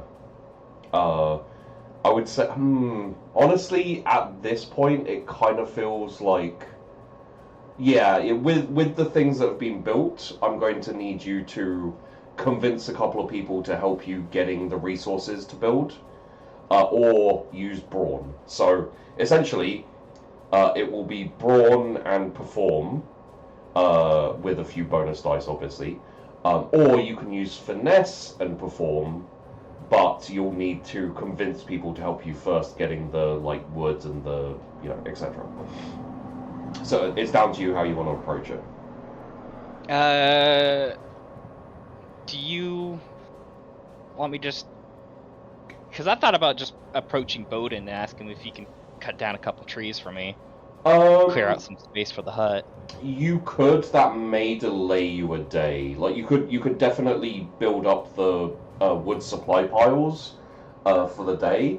The problem is Bowden's already gone off to get the sheep, and that's what they've been doing for most of the day. So you'd get some help from him in towards the evening, and you could like chop down a whole load of trees, get a proper like wood stockpile back up. Currently speaking, with everything that's been built, I think the stockpile's pretty low. So I mean, if you bring it to my attention, he'll do it. Yeah. Hell, he'll do it at night if he has to. But as long it's mostly with Bowden, it's if you make him aware of an issue, he usually will attempt to fix it if it's within his power. What would it take to convince people? Do I need to make a roll for that, or just see how my finesse does? You can make a roll if you like. You can also RP it out, go up to a couple of either an NPC if you want some so. You could maybe, I would say, given what he's been doing today, and the fact that you've worked with him on the on some of the lodging, the storehouse, you could ask Don Jose for help because he's been ordering people around today. However, the longhouse does take up quite a lot of time. It's a big project. You could ask one of the you could ask one of the like more important people, like the I guess he's captain now. Captain's, well, he's not. We haven't had the vote yet. Yeah. You could ask Skelton, you could ask Raggett, or the quartermaster Fallen, or you could. I do have a favor from the quartermaster for doing the storehouse. True. That would be that would essentially guarantee it for you. Like it would whatever you want to get done in those terms, like building a house for yourself, etc. If you use that favor token, then it's just done by the end of the day. I think getting up woodworking and eventually, like, I don't want to say a sawmill, but getting up production of proper planks and stuff, is pretty important. Yeah. So I'll call in that favor. All right. And no need to roll or anything. We now have. Here we go. There it is. So we now have a lodge with a attachment for woodworking and storage for wood. So seeing as you used a favor, and those are quite important things in the situation, I feel, especially from someone that important. What we will have is we will have a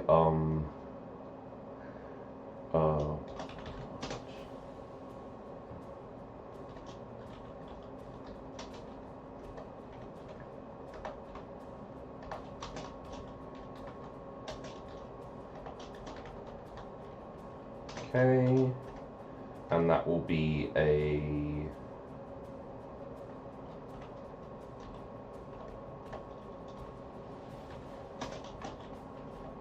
there we go, and okay.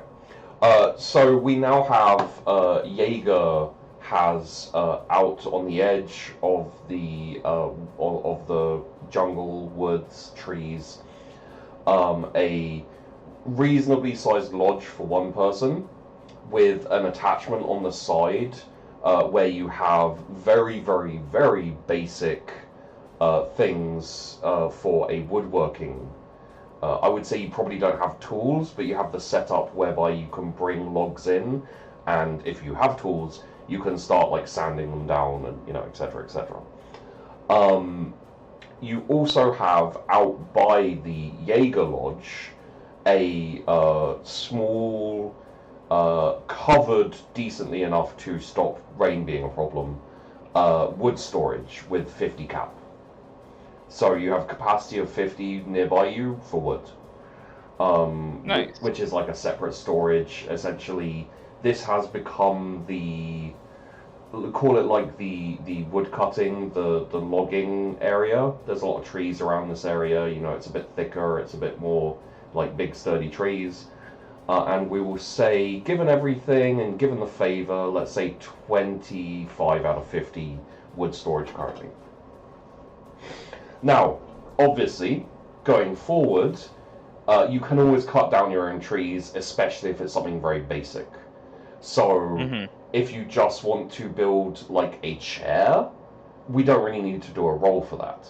If you want to build a new building, you can either take it out of the wood storage and not have to cut the trees, which will speed everything up so much quicker, or you can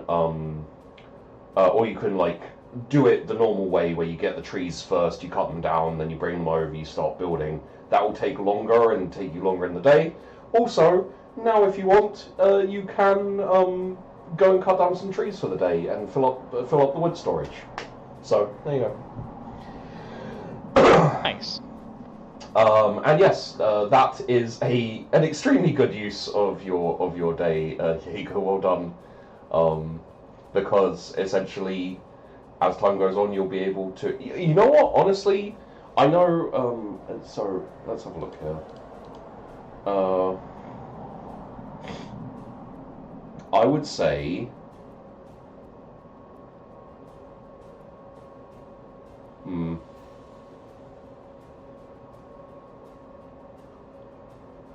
Okay, so I think it would be kind of like mechanically weird to have you spend a favor, get all that shit, and then get another favor. Because I'm kind of thinking like people will be grateful. So what I will say is, take your favor away, and put in your notes that you have a let's call it a positive opinion from the majority of the crew currently because of your work. And I'm going to say this for Don Jose as well. So Don Jose, you can make a note of this as well.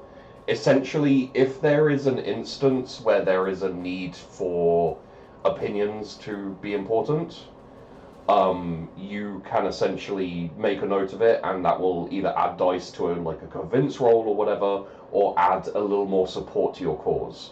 So So if you this to replace my favor from Regit or Surgeons.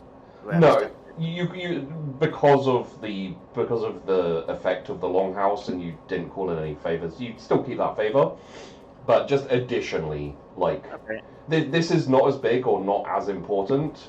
What it means is if you have a meeting, or if you call a meeting of everyone on the island, of all of your crew, and you're like, we really need to build a whorehouse.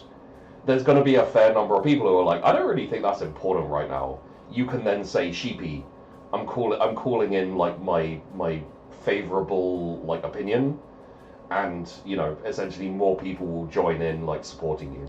So that's Only our second day on the island, but we need a whorehouse. yeah. I just No, used, we need a goddamn bath. Okay, Yeah. we're Norse. We need to take baths on Saturdays. What are you talking There's Okay. only about? two. Surely We it are would be on a the beach. sauna.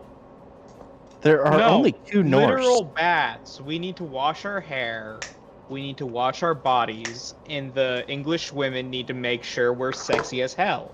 That's That- why the What English women? had to kill us. There's also probably a couple couple other Western. Like essentially, you have representation for pretty much all of the main countries of Thea. So Yeah, we need a bathhouse. Well, the But- Westons can do that. having Yeah. having said that, we do also have Lockbox is up. All right. So I'm gonna finish my bunkhouse. Okay. Would my large size help me as well as my cook buff? Well, so what I would say is you have the day. So if you don't want to do anything else, you can just make the bunkhouse. It's already 50% done, and there is enough time to get it done in the day, like guaranteed. Whether you want to rush it so you can do other things, then we can talk about rolls and stuff. I do want to try and finish it earlier. Okay. In that case, I will ask whether you are taking from the wood storage. I don't know. Can I take from the wood storage, Jaeger? Mudkip?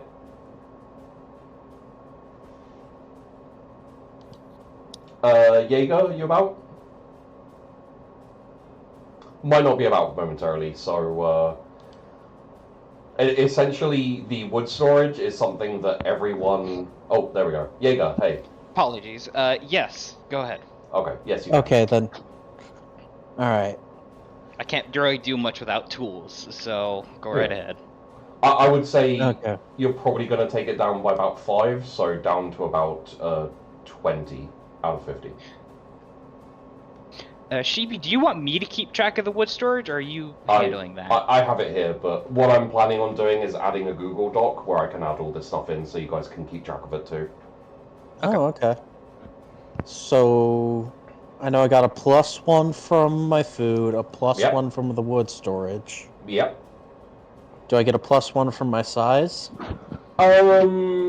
Given that you know what, because you're trying to do it quickly, I'll say yes, because you're still transporting the wood. And I'd say a +2 from the other cooks who are helping.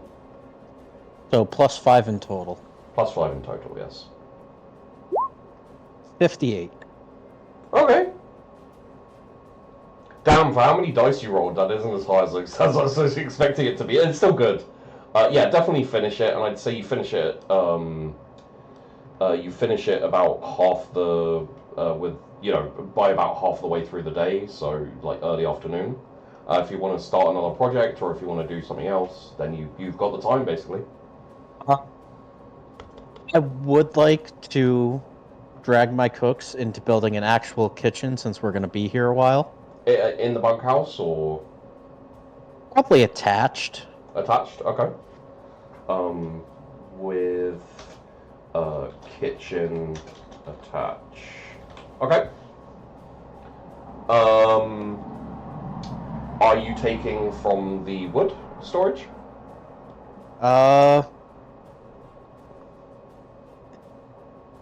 I'd assume so, unless someone tells me not to. Yeah, no. I'd say that would probably take you down 3. So down to 17. 17, yeah. Okay. And yeah, essentially that gives you a +1 to your roll again, and you get the this is probably a little bit easier, but you get plus again. Sorry. For your size, I'll give a +1, and +2 from the cooks. So +4 because I only get 1 extra die once a day / voyage for my special thing. I would say yes. 32. Okay. I rolled a lot of 1s. That was a lot of 1s in there. I will say yes, completed, because it's not as big a project. It's not furnished with anything. It is just an attachment that is empty currently, and it takes you to the end of the day. So this is gonna kind of cut us off from today in terms of getting everything built and done. As I think that's everyone finished, aside from any possible conversations people want to have, like end of the day, having dinner, or just, having a drink by the fire, if anyone wants to. I don't think I did mine. Yeah, Well, you were with hunting. us. Mm. Yeah, you were with us, dude. You took all day. Yeah. Right. Same day. Well, Never mind then. You guys have 12 sheep in a sheep. Remember that you were the one who beasted the roll to make a massive sheep pen. True day. Yeah. So, you've got your lean-to, and I would say you probably could convince Bowden and Mr. Gilligan to help you build your own house tomorrow, because they probably owe you. Yeah, no, we'll definitely help, but I just want everybody to understand that we have between 24 to 360 pounds of wool once we get this wool from these sheep. This is over a year, if I understand correctly.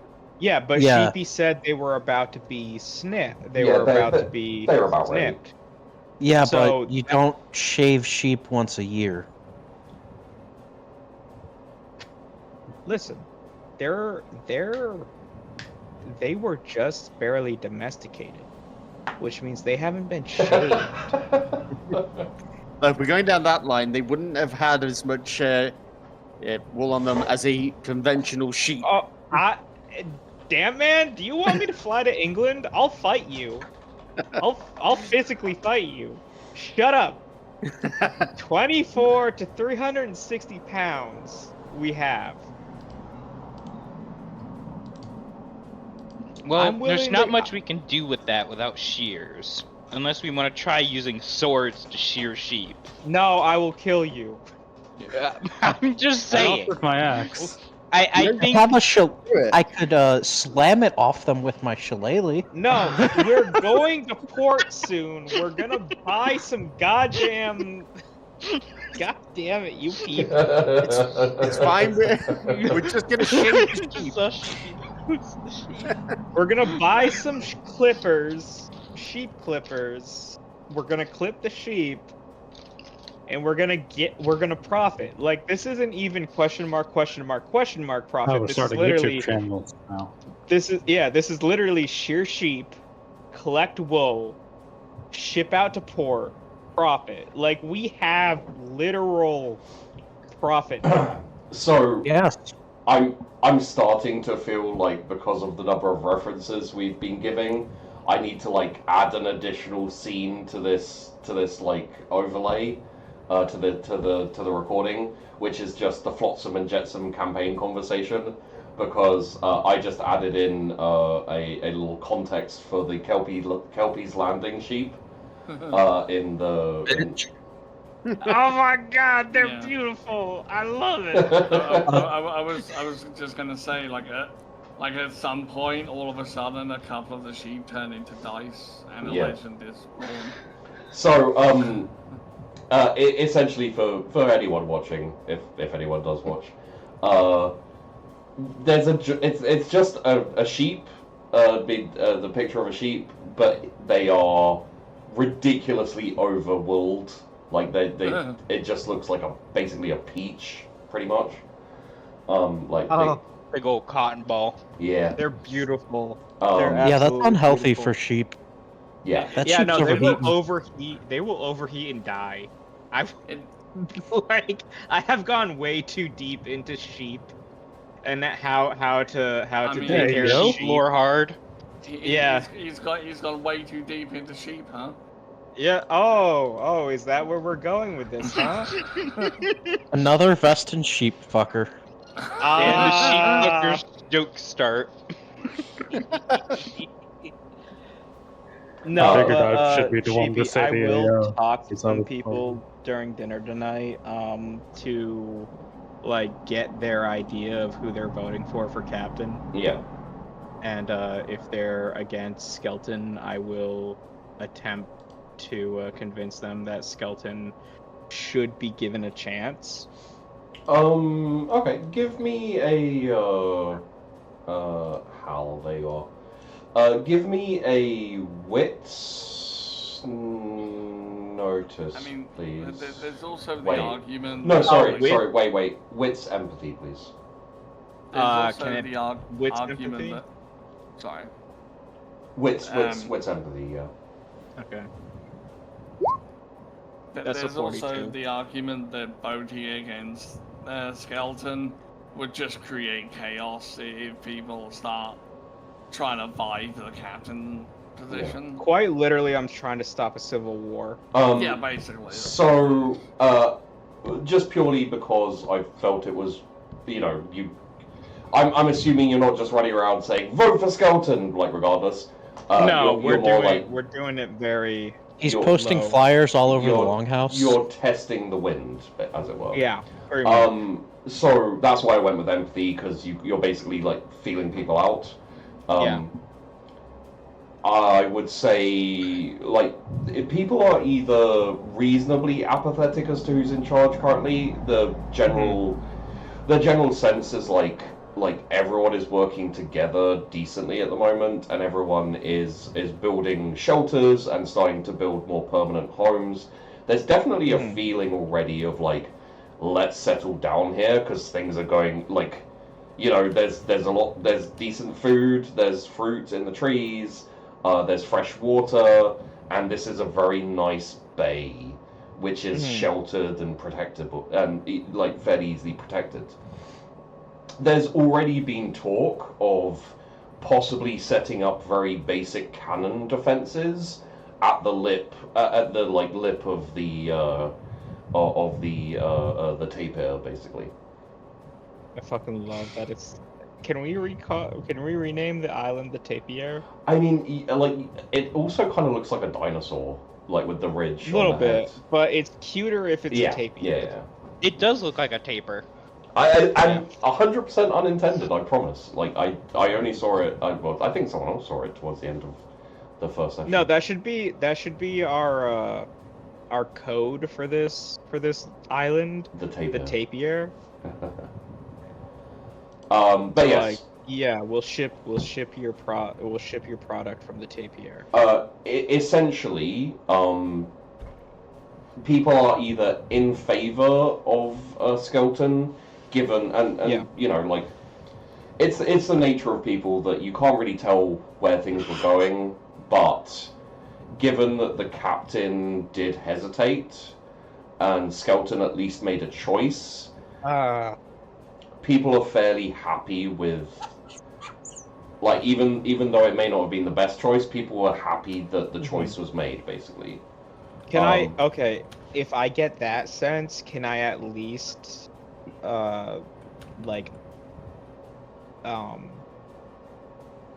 riz the captain even though he's dead?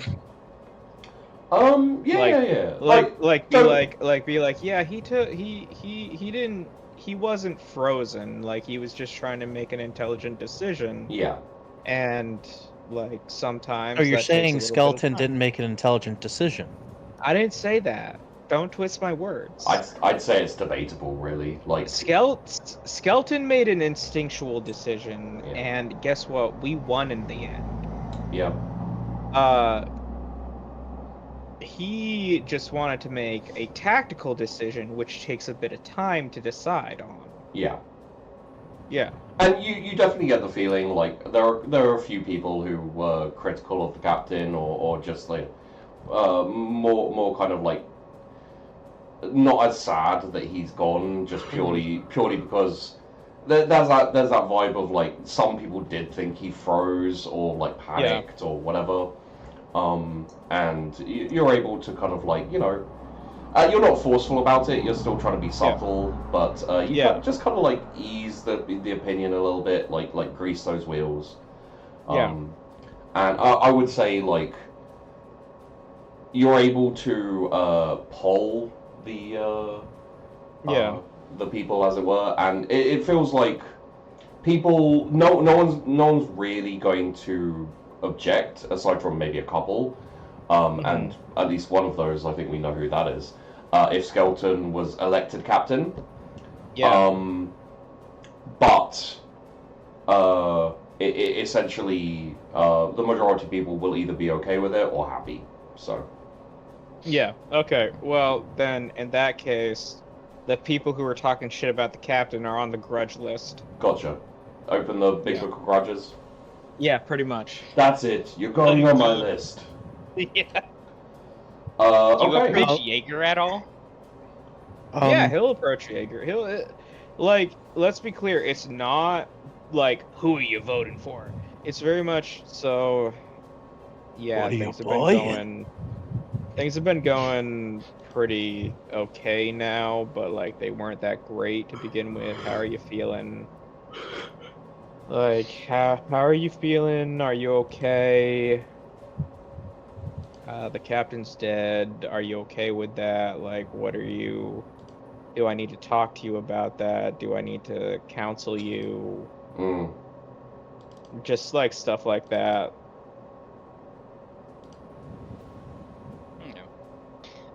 I will say, when you approach Jaeger, he's kind of off by himself, mostly, by a little campfire.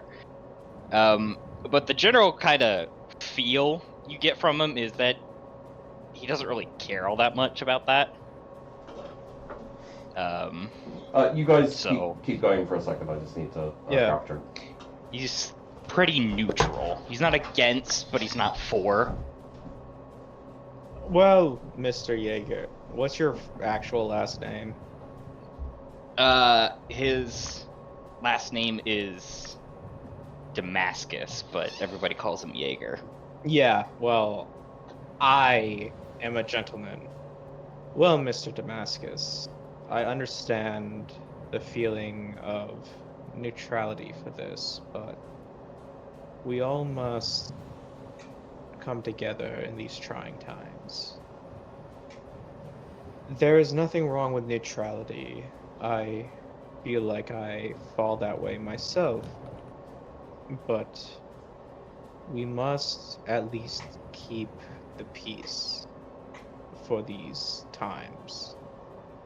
At least for now.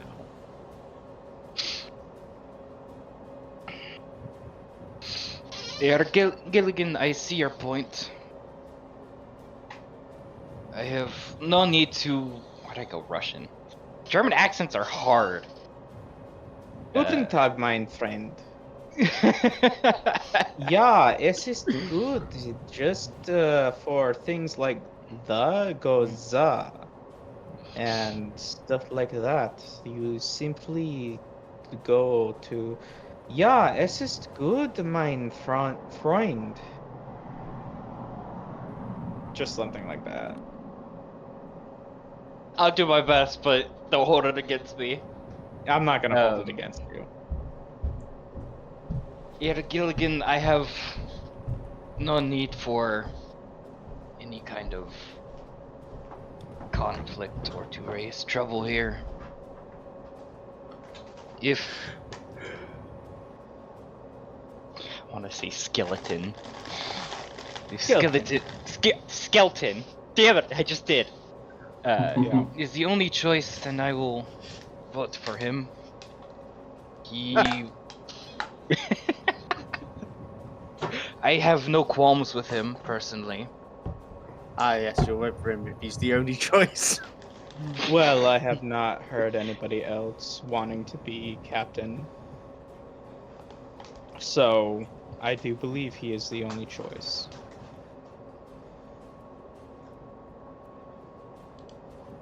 Can I ask you something, Gilligan? Of course. You are my colleague. Why are we even having a vote if there are no other choices? Because we are going into piracy, and as you know, pirates are not people who are told who to follow. We decide who we follow. We are a democracy at the highest level. Each member of the crew has a say in how we do things. We vote for a captain, and he should lead in our best interests. If this is not the case, we simply revote for a new captain. I believe Mr. Skelton will understand this and will be the best case for what we are dealing with right now. Simply saying, I say give him a choice. And we will see how he does. Captain Longham must have decided to make him his first mate for a reason, and I simply wish to see how he does as a captain.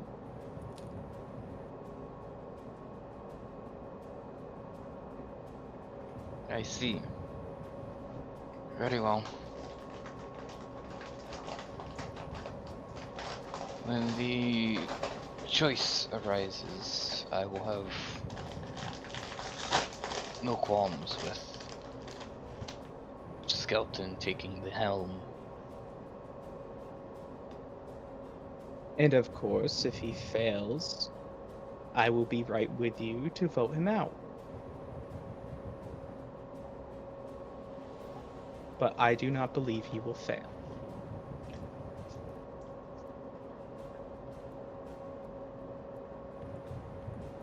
Shit. I have to close my Discord. Can't watch it.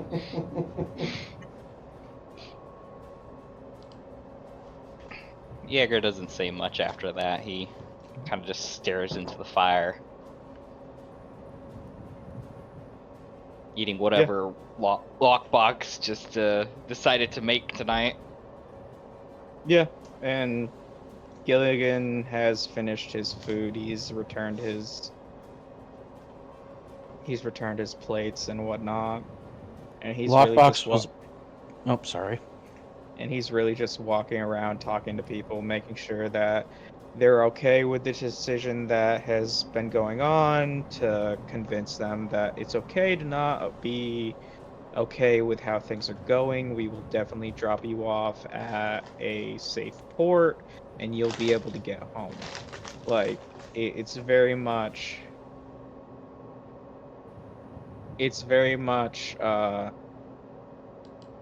you do not have to follow Skelton, but you have to be okay with going home if you decide not to. Because that is the safest option for you, and he will make sure that you are safely given a way home.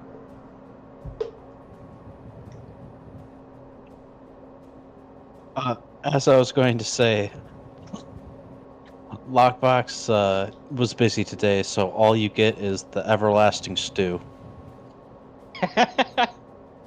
The reheated God. stew from this morning. Am I calling in that Yes. card already? Good lord.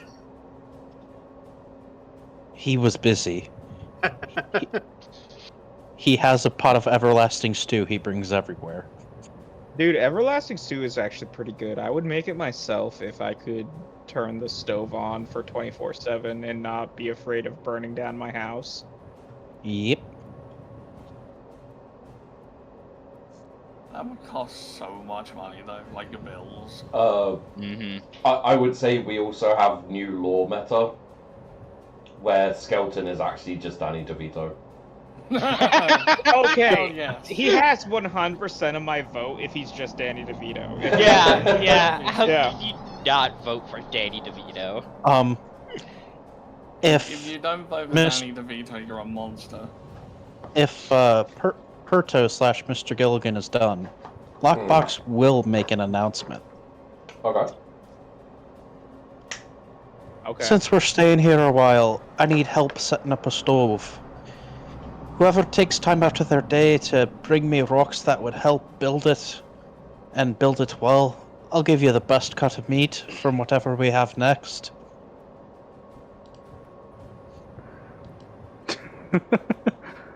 Okay. Well, I guess I know what I'm doing tomorrow. I don't think I can help with that. I think I have to take care of the sheep because those are actually something that need to be taken care of.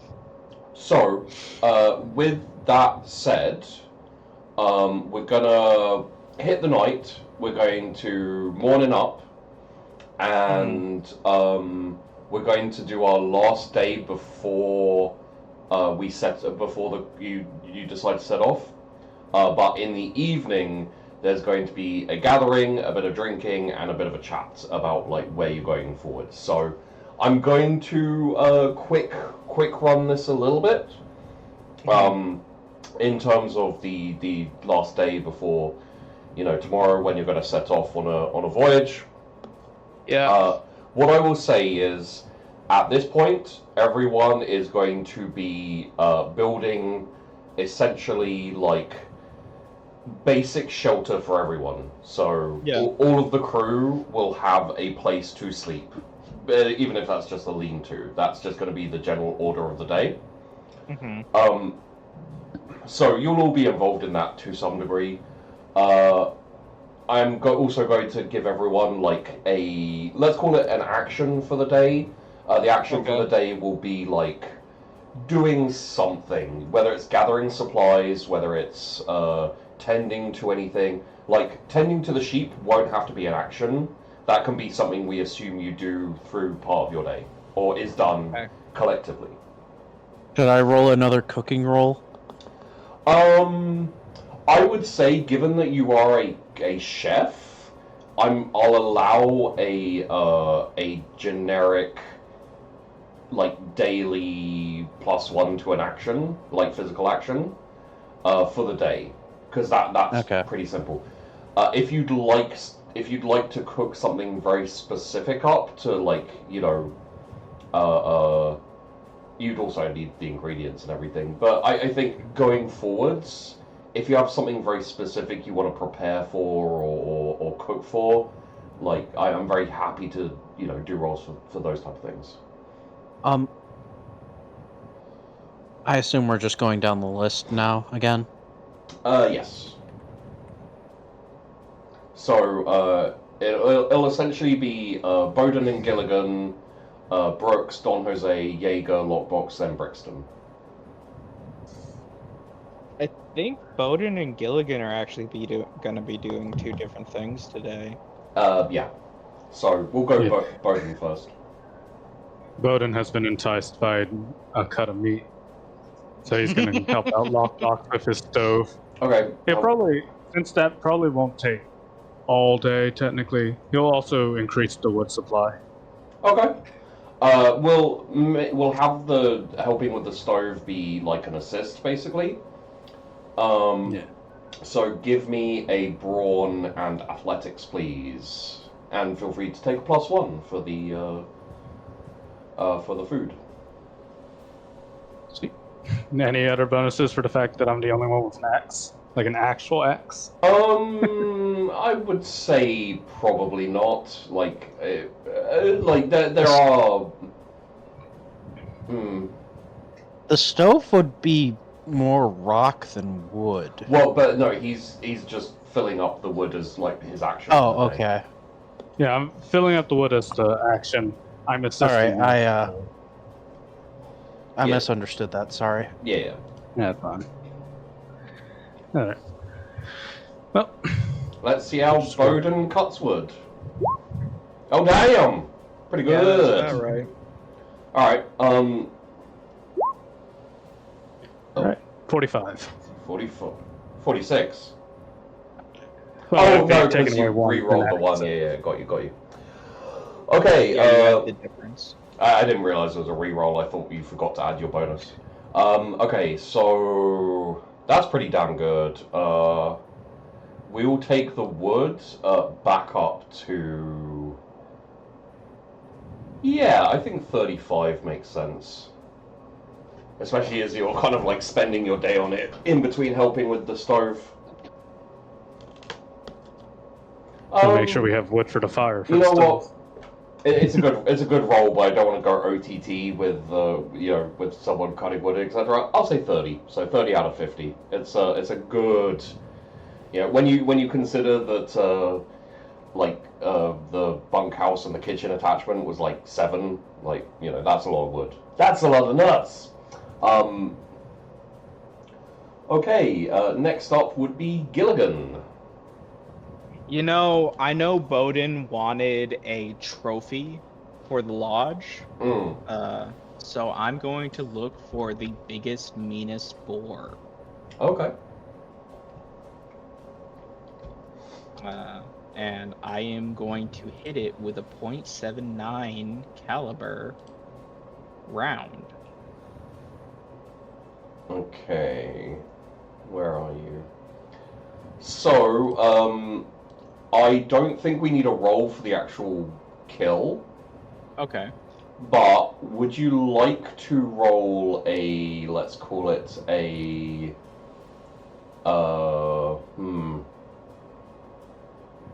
Does he get a bonus dice? Because I did mapping and he would have an idea of like a good vantage point to wait yeah, on and... that's what I was thinking.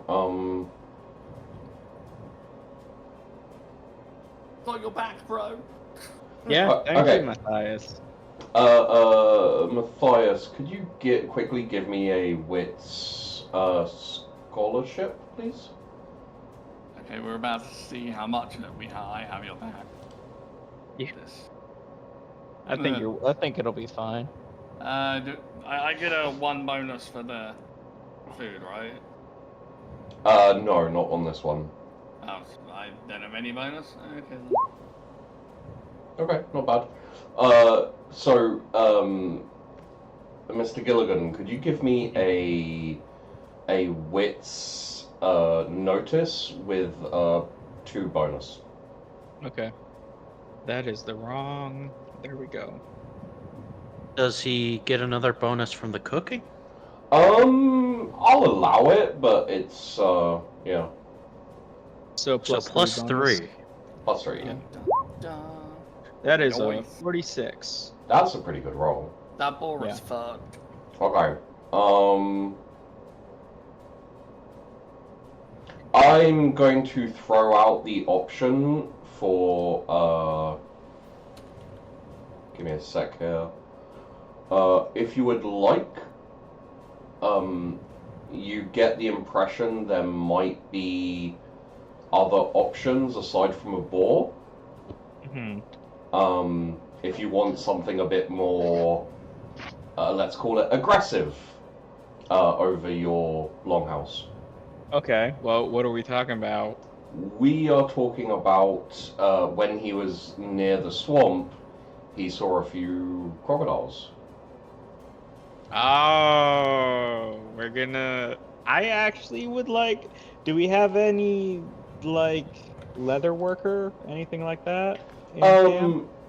I mean, like, yes, it's not going to be anything, you're not going to be able to make, like, something complicated, but... I'm looking for a rug. Oh, hell yeah. Yeah, you'd skin it, and yeah, that's doable. Okay, yeah, I'll how big is so which one's bigger? Because Bowden wants a prize, right? Right. And he helped me with the sheep yesterday. I'm gonna get him his prize. So, we're talking, like, and especially if you want to take the day, you can basically, like, let's call it Overwatch over this like little swamp area. You probably see a couple of smaller ones. Mm-hmm. But spending the day, there'll be a point where you just see a big bull beast, crocodile, and I would say we're talking like, I'm never good with like sizes exactly. Mm-hmm. We're talking probably like a 8-footer. Okay. Can we make it a 12-footer? Yeah, that's a pretty good roll. Let's say yes. Okay. Yeah. Okay, I'll drag a 12-footer back to Lockbox. He can make alligator stew, but I make sure he gives me the skull and the Do you want the skin intact? Yes, please, if you can. If not, the food is what's most important, but if you can get me the skin as well. It'll take me a wee bit longer, because the others are kind of useless when it comes to delicacies. Well, I imagine. Sorry. It is a trophy for Bowden, so. Oh yeah, I'll take my time on it. Okay, thank you very much, Lockbox. I imagine when Gilligan just casually drags in the carcass of a 12-foot crocodile, Matthias sort of looks out of his newly built home, sees it, goes back inside and just writes a note. Build fence around the camp. And could I have seen wild rice while I was hunting the crocodile? I would say. Okay. Because wild rice would grow in the swampy areas. It would, and I'm going to give you a deal. You either, so you would have seen it definitely. However, if you want the 12-footer, you're going to have to concentrate on that. I'm not looking to gather it. I just want to know. Then to have observed it. Okay, then I will also tell Lachlan about the fact that I observed the possibility that there was wild rice in the swamps. Yeah. Because I know he's always looking for new foods to cook. Yeah. Rice is a good staple. Hell yeah. Yeah. And if I have any more time left in the day, I'll go find Bowden and help him with whatever he's doing. I will. I have a feeling there's a random. It's not really a scene, but Bowden definitely will be if he sees you carrying the alligator in, will be praising you highly for it. Yeah. Because it's your hunt, it's your kill, it's your glory. Yeah. So, and he'll say, I figured we could hang this up above the doorway. The skull. And comedic, slam on the back with a palm. It's a good job. Just send you to the ground. Knocks the wind out of me, just... Thank you, you did it. It's going to be a beauty. Yes, I'm bringing it to Lockbox. All right. And I will say that you now have additionally a crocodile skin rug in your hunting lodge, and the skull mounted up on the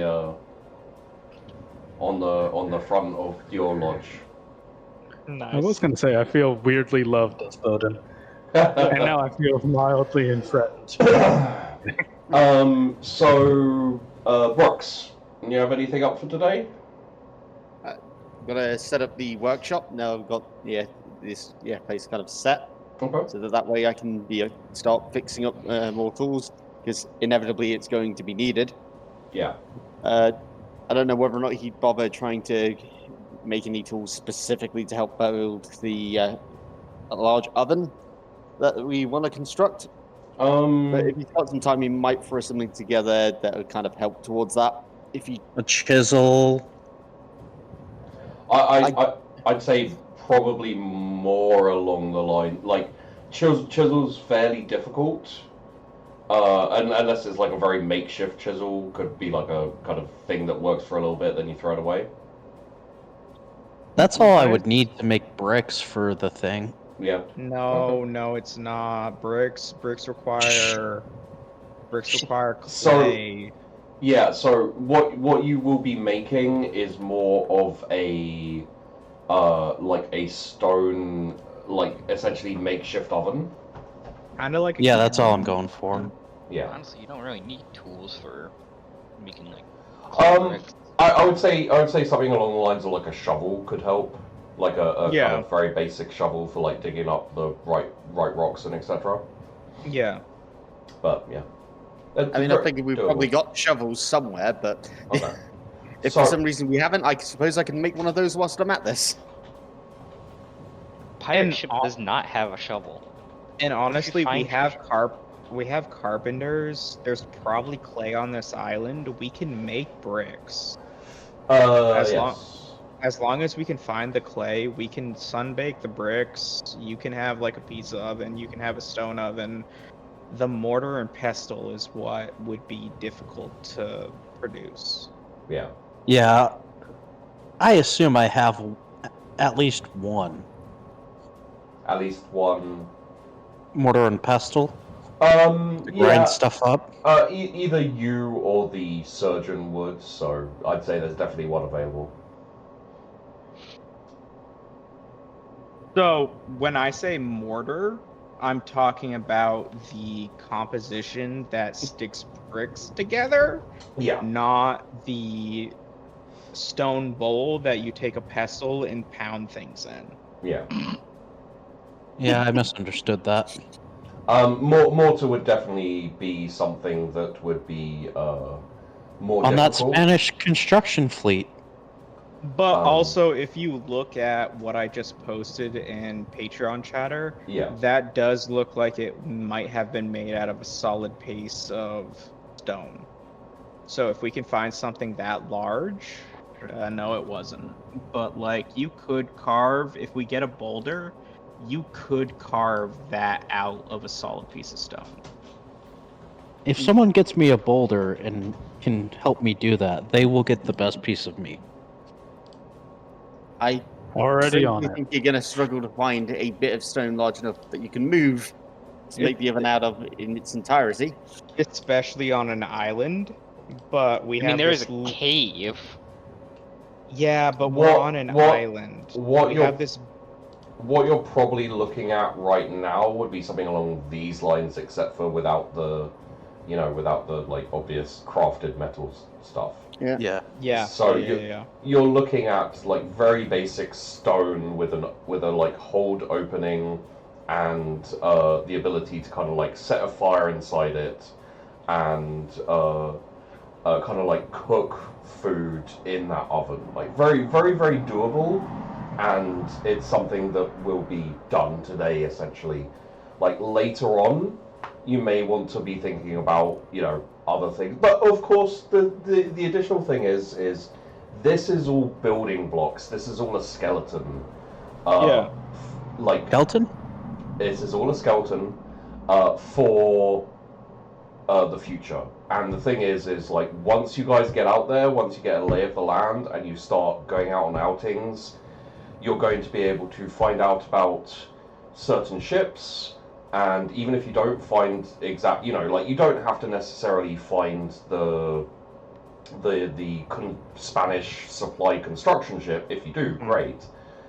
But you'll be able to find things that you can either trade stuff for or sell straight out to be able to go into ports and to go to stores and pick up the things you need mostly. Yeah. And And that- that's why. Oh, sorry. And that's why Farland and Gilligan are so bent on getting logistic lines to sell our plunder, Yeah. because who wants a stone oven when you can get a cast iron oven that will burn wood more efficiently than your stone oven and produce twice as much. Yeah. So some other things as well, like being able to throw up a smokehouse would be probably pretty useful. getting set up things like drying racks and things like that. You know, just like for excess meat and food as you like hunt and everything. Yeah. So, just a heads up, a smokehouse will be easier to create than an oven. Yes. Well, than an actual proper oven, yeah.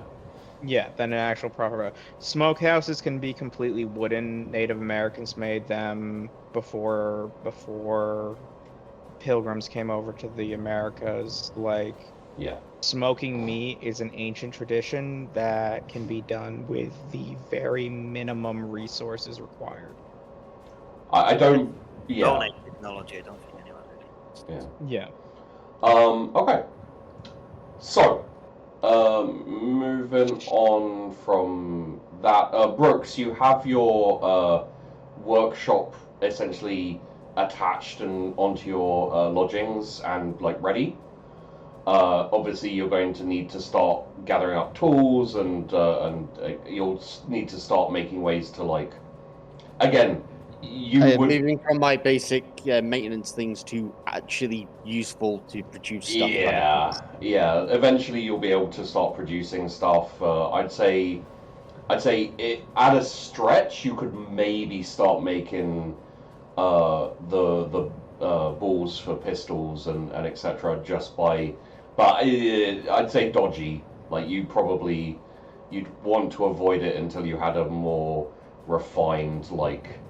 I mean, I'd be wanting to avoid making pistol ammunition until I can make the metal from scratch, but I know that's not going to happen for a while. Yeah.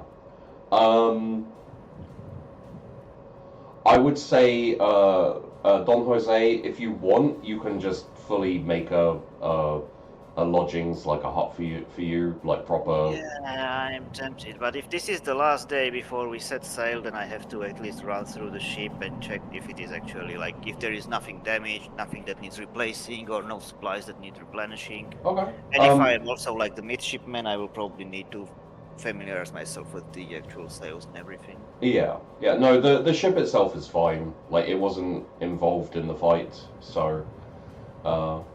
It's essentially just, and I would say everyone has been been like taking little bits out of their day to just like maintain it and everything as usual.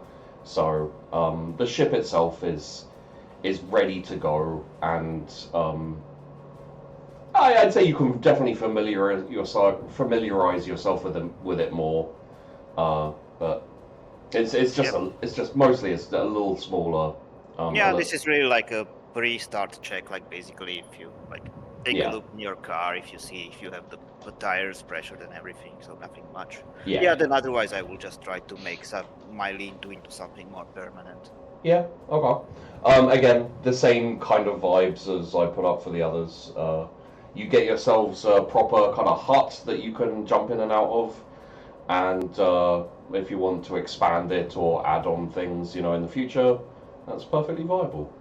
Later on, you can maybe like decide whereabouts you want it and stuff. But for now, we'll just have it being, essentially right now it's all the bay, like in that area. So for now, I am glad that it doesn't just fly off in the gust of wind. Yes. Jaeger,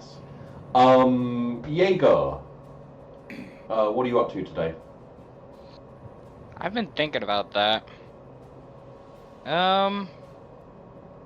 He'd probably be going around and helping people set up a place of residence. Okay. Lean-tos, whatever else needed. And if he has spare time, he'd probably head out and find some stones for a lockbox. Okay. And also do some scavenging, like some gathering various roots and wild rice, fruits. Okay. Stuff like that while he's out looking for stones. Yeah, that works. General like everyday assistance to things. Yeah, just helping out. All right.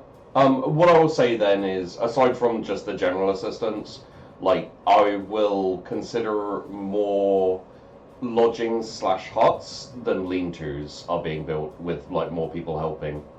So. That's just for the generic crew, just basically meaning there's a bit more of like housing being put up, like permanent, as opposed to the regular lean-tos. Lockbox.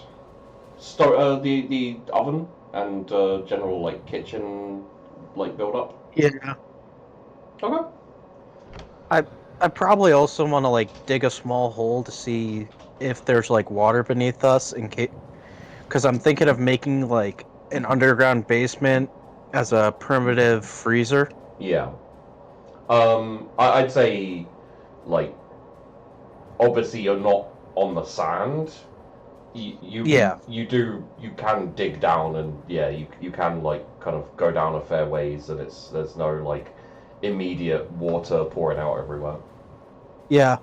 All right. So I can do cold storage. Yeah. Okay. So yeah, the oven and the kitchen stuff take most of my time that day, but I do dig a small hole to make sure I can do an underground cold storage when I'm ready to.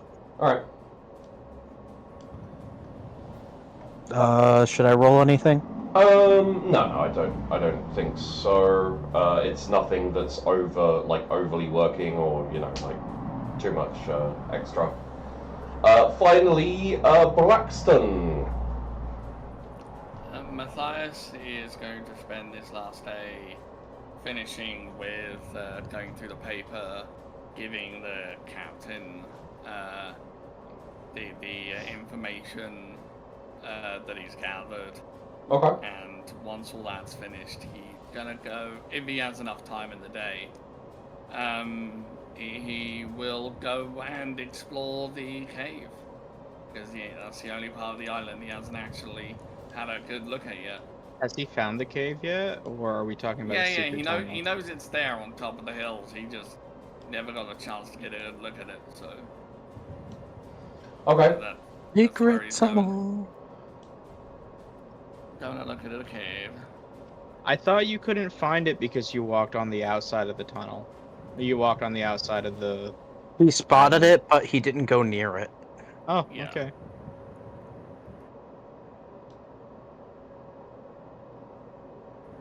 Okay. So, first up, in your exploration of the details, everything, you find that Castile has set up, and I've marked it on the Atabean Sea with the new yellow marker. Castile is currently building a fort closer to your island, but not that close, on the tip of that island there that's being pinged, and is currently in the process of building it.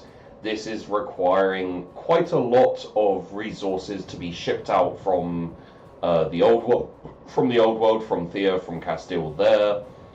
So there are regular and multiple ships every few days heading in that direction, which basically means if you head straight south, you will be in their path in about a day, maybe less. So you have. If you want to risk it for that particular biscuit. You have a shipping route which will mostly be carrying building supplies. So it could be tools. It could be building constructions. It could be tools to like things to help extract, like raw resources, like etc. etc. I think that would be the perfect target for us, especially with us just starting our own little settlement. Yeah. So these materials can go to a much better cause than the Castilians. Absolutely.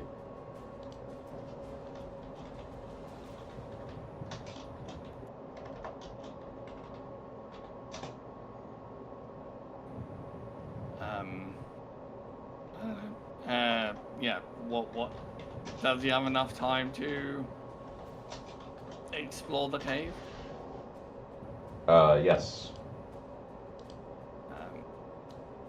Is there anything interesting about it? Yes. Ooh. If you look Pretty fine. at the map, you will find a underground tunnel exit. There Uh, are dragons inside, and you are now dead. you wait. You wait for the tide to go out a little bit, and you actually find that the cave is essentially kind of almost like a straight shot through for quite a ways until you get to a part which you can actually climb up reasonably easily, and it takes you back up into the island near another lake. Well, a small like pond lake thing. Yeah.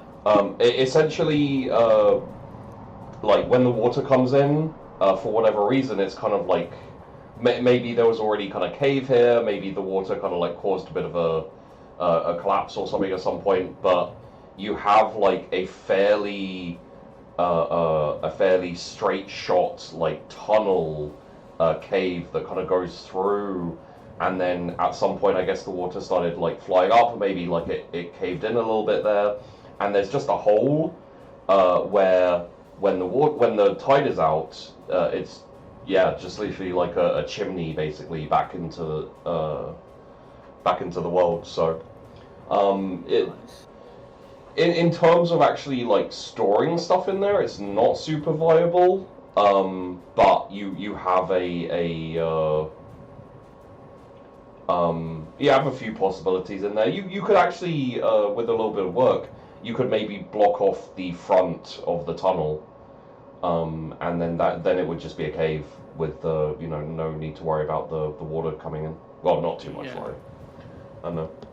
I mean, that's something he would. I don't imagine he has time to start on that now, but no. He'd make a note to get started on that.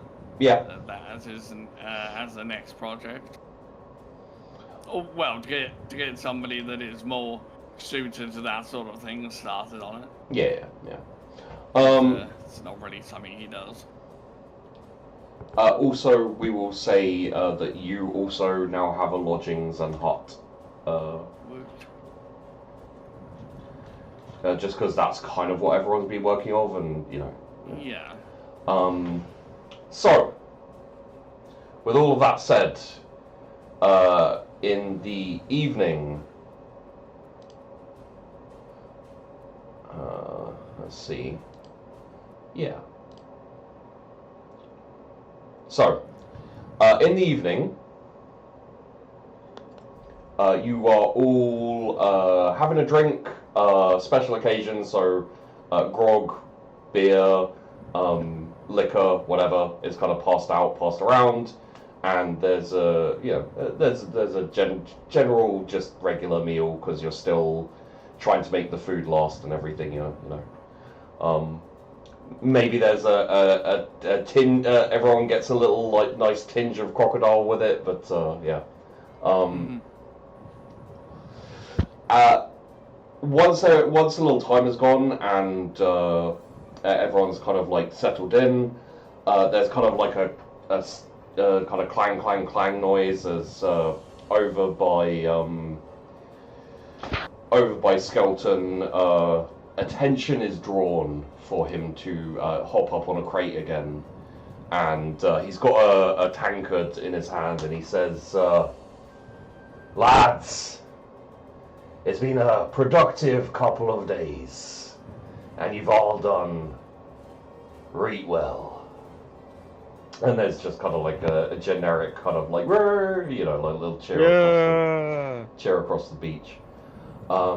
And Skelton kind of lets that pass for a second and then says, "Now, I know you've all been wondering exactly what it is we're going to be doing past this."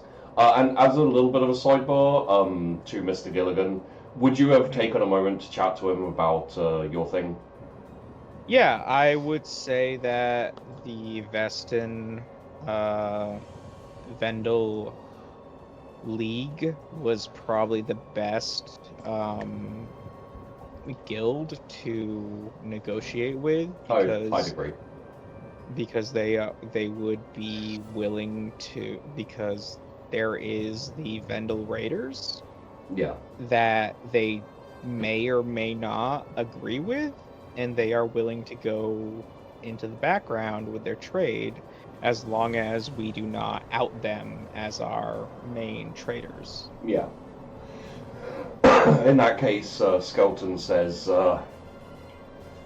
our man here, Mr. Gilligan, has appraised me of a possible opportunity. And so, tomorrow, we will be heading out east towards the Western outpost, where it is believed we can start putting down and making some friends out there. So, before we start our liberating of certain goods, we are going to be laying down the groundwork for what to do with those goods now. So, here is what I propose for this here haven that we have found ourselves in. We have started putting down permanent domiciles, and I feel that this could be a permanent base of operations for us to operate in. So, with that in mind, while I am happy to call a vote for captain, I don't feel that's quite what we need here. I think we should be thinking bigger. And he pauses for a reaction. I think the majority of the crew are going to be like kind of leading forward and kind of curious as to what is happening. You know, what he's going to propose. I would like to have made a background of when he says that. People I've talked to will just start smashing their like tankards, whatever they're, tankards, goosh, yeah, goosh, skeleton,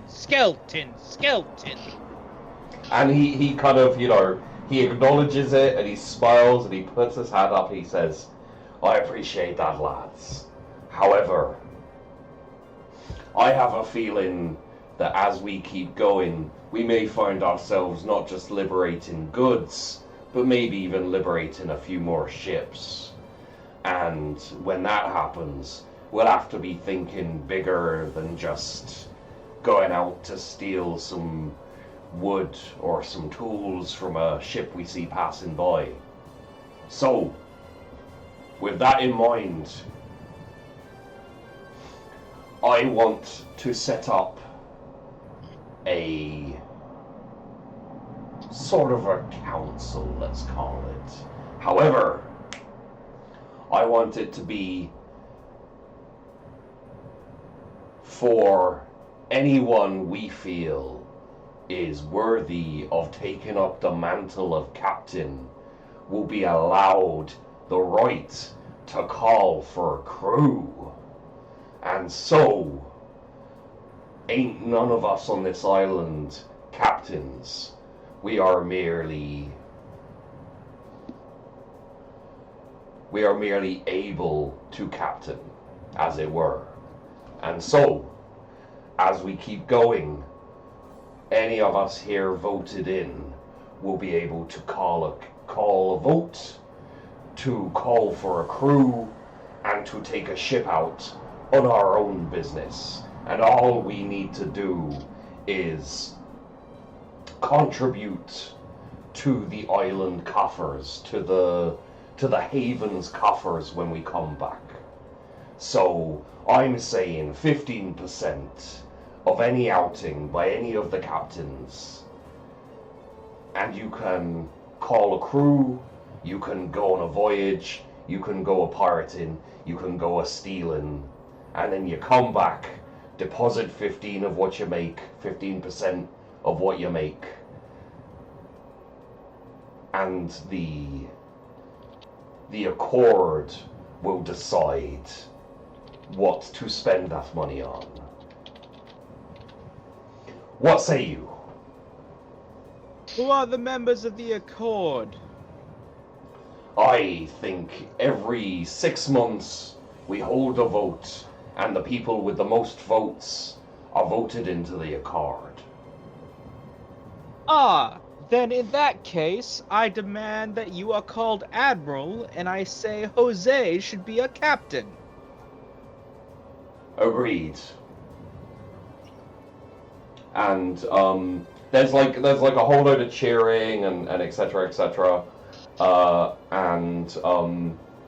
Yeah, I because there's no like overtime, but we've hit like 5.5 hours, so we've been going quite a long time. I think we'll end the session here. In terms of the campaign, and say that next session will begin with the establishment of the Accord and like figuring out like more details on it and everything. Okay. Just lean into the lockbox real quick and say, "Who does he think he is? A Jarl?" I imagine lockbox is like, what the fuck's a Jarl? Probably more like a warlord. So, yes, to expand a little bit further, so you guys are in the know for, for like the next time. Wait, just a sec here. There we go. Yeah, that'll do. So, to give you guys an idea, essentially what's going to happen is, and what the plan is going forward is that there will be. I like the Accord if everyone's down with that name. Yeah, that's fine. Yeah, I like it. Okay, so I'll add that in. I was like council, but that just doesn't sound right for the pirates. I have a correction to make to what Lockbox said to Bowden at the end. Okay. He says probably more like an artery, which is the Irish word for High King. Oh, okay. So yeah, essentially, it's going to be it is essentially the Pirate Accord is going to be a council of the most well thought of best pirates. You can either, I would say, you can probably either be sponsored in or you can be voted in like during the vote. And there's obviously like backups, replacements, etc. What it essentially means is, as you guys get more ships, you'll actually be able to call for a crew. If you can't put together a crew, then obviously it fails. But you call for a crew, you tell them what your objective is, what you want to do, and then you take one of the ships that will be in the bay, and you can head out and do whatever it is you want to do. So, for example, Matthias may not be interested in being a captain, but if he wants to go and explore like some specific area, mainland or whatever, he can. If he's on the Accord, he can call for a crew and go and do that objective. And if he promises, like lots of gold or whatever, and he finds it, then they all come back laden with gold, and they can be like, here's 15%, and then the rest gets split between the crew. Like, you basically agree on the split. Generally speaking, the captain will take the most, and then it's kind of equally split between everyone else. So he doesn't know what a percentage is, does he? He talked to Feralden. Yeah, 100%. Yeah. Like this is an idea he's had since the captain died and everyone was kind of on this island. Probably an idea he had before the captain died and you guys got attacked and lost your ship. He was like, this is a really cool island. Like, no one knows it's here. It's got a really protectable bay, and he is a bit of a pirate anyway. Yeah. So essentially, what this will allow is like the idea of like going out and capturing more ships means more people can take ships out, and you can be a bit more active, get more loot, and probably attract more people to the bay eventually. Mm-hmm. I like how I can actually play out raiding now. Yeah. Oh, 100%. Like you'll be if you wanted Bowden, if you wanted to get on the Accord. One thing I will say is, I think Lockbox and Bowden might be the hardest sells just because of your roles and your personalities. But pretty much everyone will have an opportunity to get on the Accord if they want. Odin, do you want to be a captain? Captain, Do you want to Raid command leader? a raid? Yeah. That would be a captain. Yeah, that would be a captain. Yeah, okay. Do you want to be captain? I'll try it out. Yeah. Talk to me. Fox will throw his hat in the ring. Yeah. I mean, like, it doesn't really matter too much what your roles are exactly. As long as you have a level of like respect or whatever. As long as there's people who, I'd say actually even if you don't have that much respect, if you have a appealing like mission or like objective, people are likely to want to join. It will it will probably start off pretty simple, where most likely Skeleton will be calling out for the objectives and what you're going to do for a while until you have more ships. But yeah, the basic stuff's in there, ready to go. I think Lockbox at least has the bare minimum respect from everyone. So like there's a difference between the bare minimum basic respect and the respect needed to form a crew. I didn't say there wasn't. I just said he has the bare minimum respect from everyone. I'd say that everyone does really. Even like for Bowden, they may not be like, that's my captain, but they're probably like, damn, I don't want to fight that bitch. Yeah, like there's a difference between he's a damn fine cook and I bet he could make us profit. Yeah. Like it's something you'll also probably have to prove, I'm gonna build the first food ship. The first. Wait. When you say food ship, do you mean a ship made out of food? No. Okay, good. So it's listen, got that kind you of are gravy not boat. you are not The HMS Cheese Whiz. during World War II that literally built ice cream barges to keep the morale up in the Pacific. Okay, I'm sorry. That breaks my disbelief. Yeah.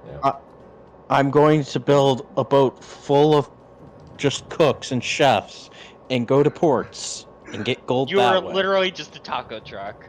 Literally, he's the Barati. Let's be clear. He's trying. Like everybody's like, we're not going to become One Piece. We're going to become One Piece in the apparently. Barati. Yeah, apparently.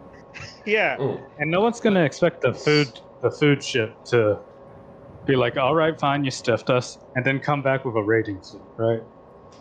No, they absolutely are. Have you ever met a waitress or a waiter that has been stiffed on a tip? So, you know what? I mean, I've stiffed a couple of waiters with my tips. So you're English. There you go. There is a difference between stiffing someone and giving someone a stiffy, I understand. Oh, yeah. So, I am going to shut the recording down here. So it's not too massively long. So, anyone watching, hey, why are you watching this? You're crazy. And also, fuck you, future potato.